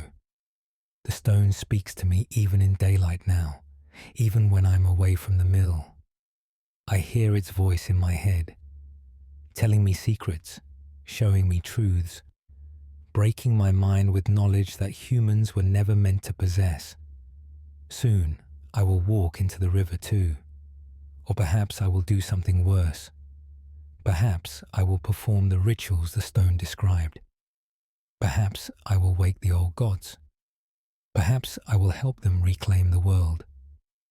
The stone says I will. The stone says everyone who listens eventually does what it commands. We have no choice. Once we know the secrets, once we understand the truth, we can only obey. Alexander Boyd, Miller Falkirk, Stirlingshire. 19th October 1562, archive note. Dr. Nathaniel Ashcroft, Boyd's account was found in his mill after his disappearance. The stone he described was never located. Local tradition speaks of a speaking stone that appears during droughts and drives listeners mad. Several disappearances in Falkirk between 1562 and 1568 may be connected. End of file. Case file. NOA 1767K. Classification. Physician's final report. Date of statement. 5th December 1767. Location. Fort William, Inverness Shire, Scotland. Author Dr. Henry Macpherson. Military physician. Final report on the sleeping sickness eye. Dr. Henry Macpherson. Physician to the garrison at Fort William. Do file my final report. 3 months ago, soldiers began falling into deep sleep. The first was Private John Cameron. He did not wake for morning inspection. His fellows could not rouse him. I examined him. He breathed. His heart beat. But he would not wake. His eyes moved beneath his lids. Rapid movement, as if watching something in his dreams. Within a week, 5 more soldiers fell into the same state. All healthy men. All with no prior illness. All simply failed to wake one morning. I tried everything. Stimulants, smelling salts, cold water, pain. Nothing worked. They remained asleep. I observed them carefully. Their eyes always moved. Sometimes their mouths moved, forming words, speaking in their sleep. I leaned close to hear. Private Cameron was speaking. The words were not English, not Scots, not Gaelic, some other language, ancient sounding. But he seemed to be having a conversation, speaking, pausing as if listening, then responding. All the sleeping soldiers did this, all speaking the same strange language, all having conversations with something in their dreams. I consulted with a scholar.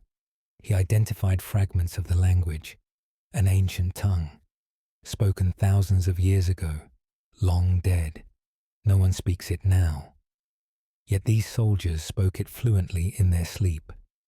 More soldiers fell asleep.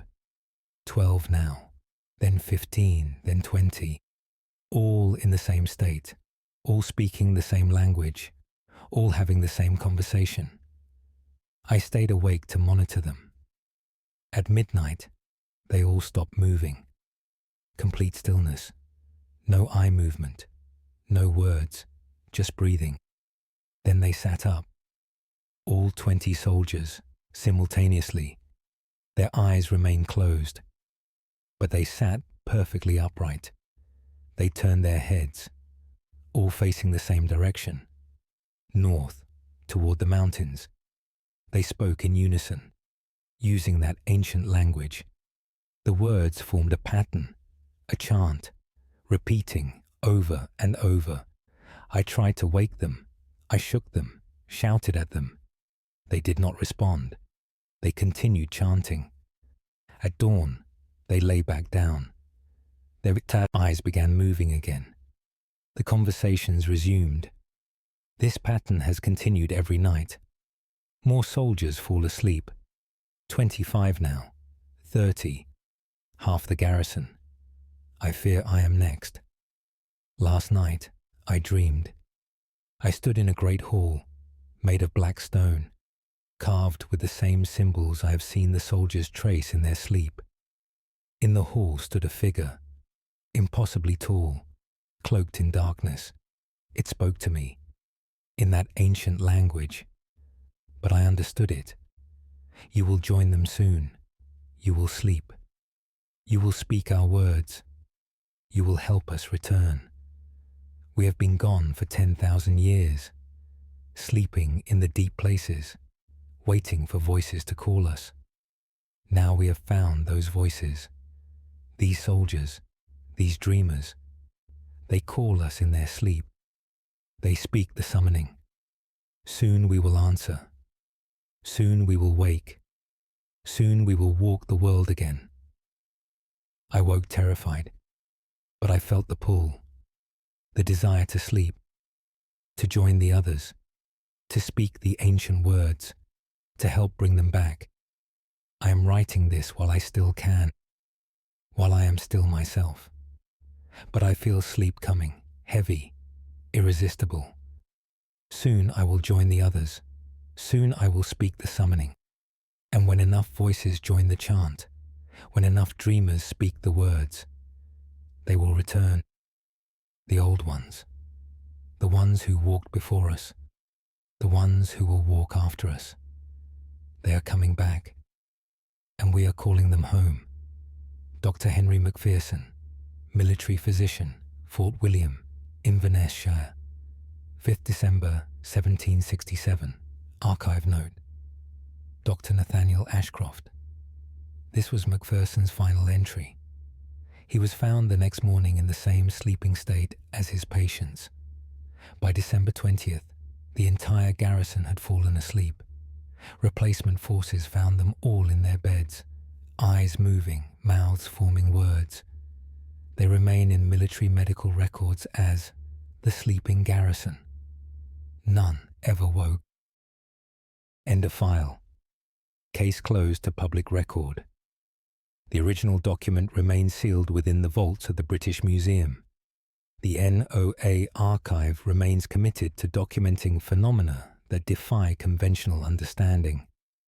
These cases are submitted for academic review and further investigation. Further access requires written authorization or curiosity strong enough to ignore the warnings. Until next time, these are the National Occult Archives.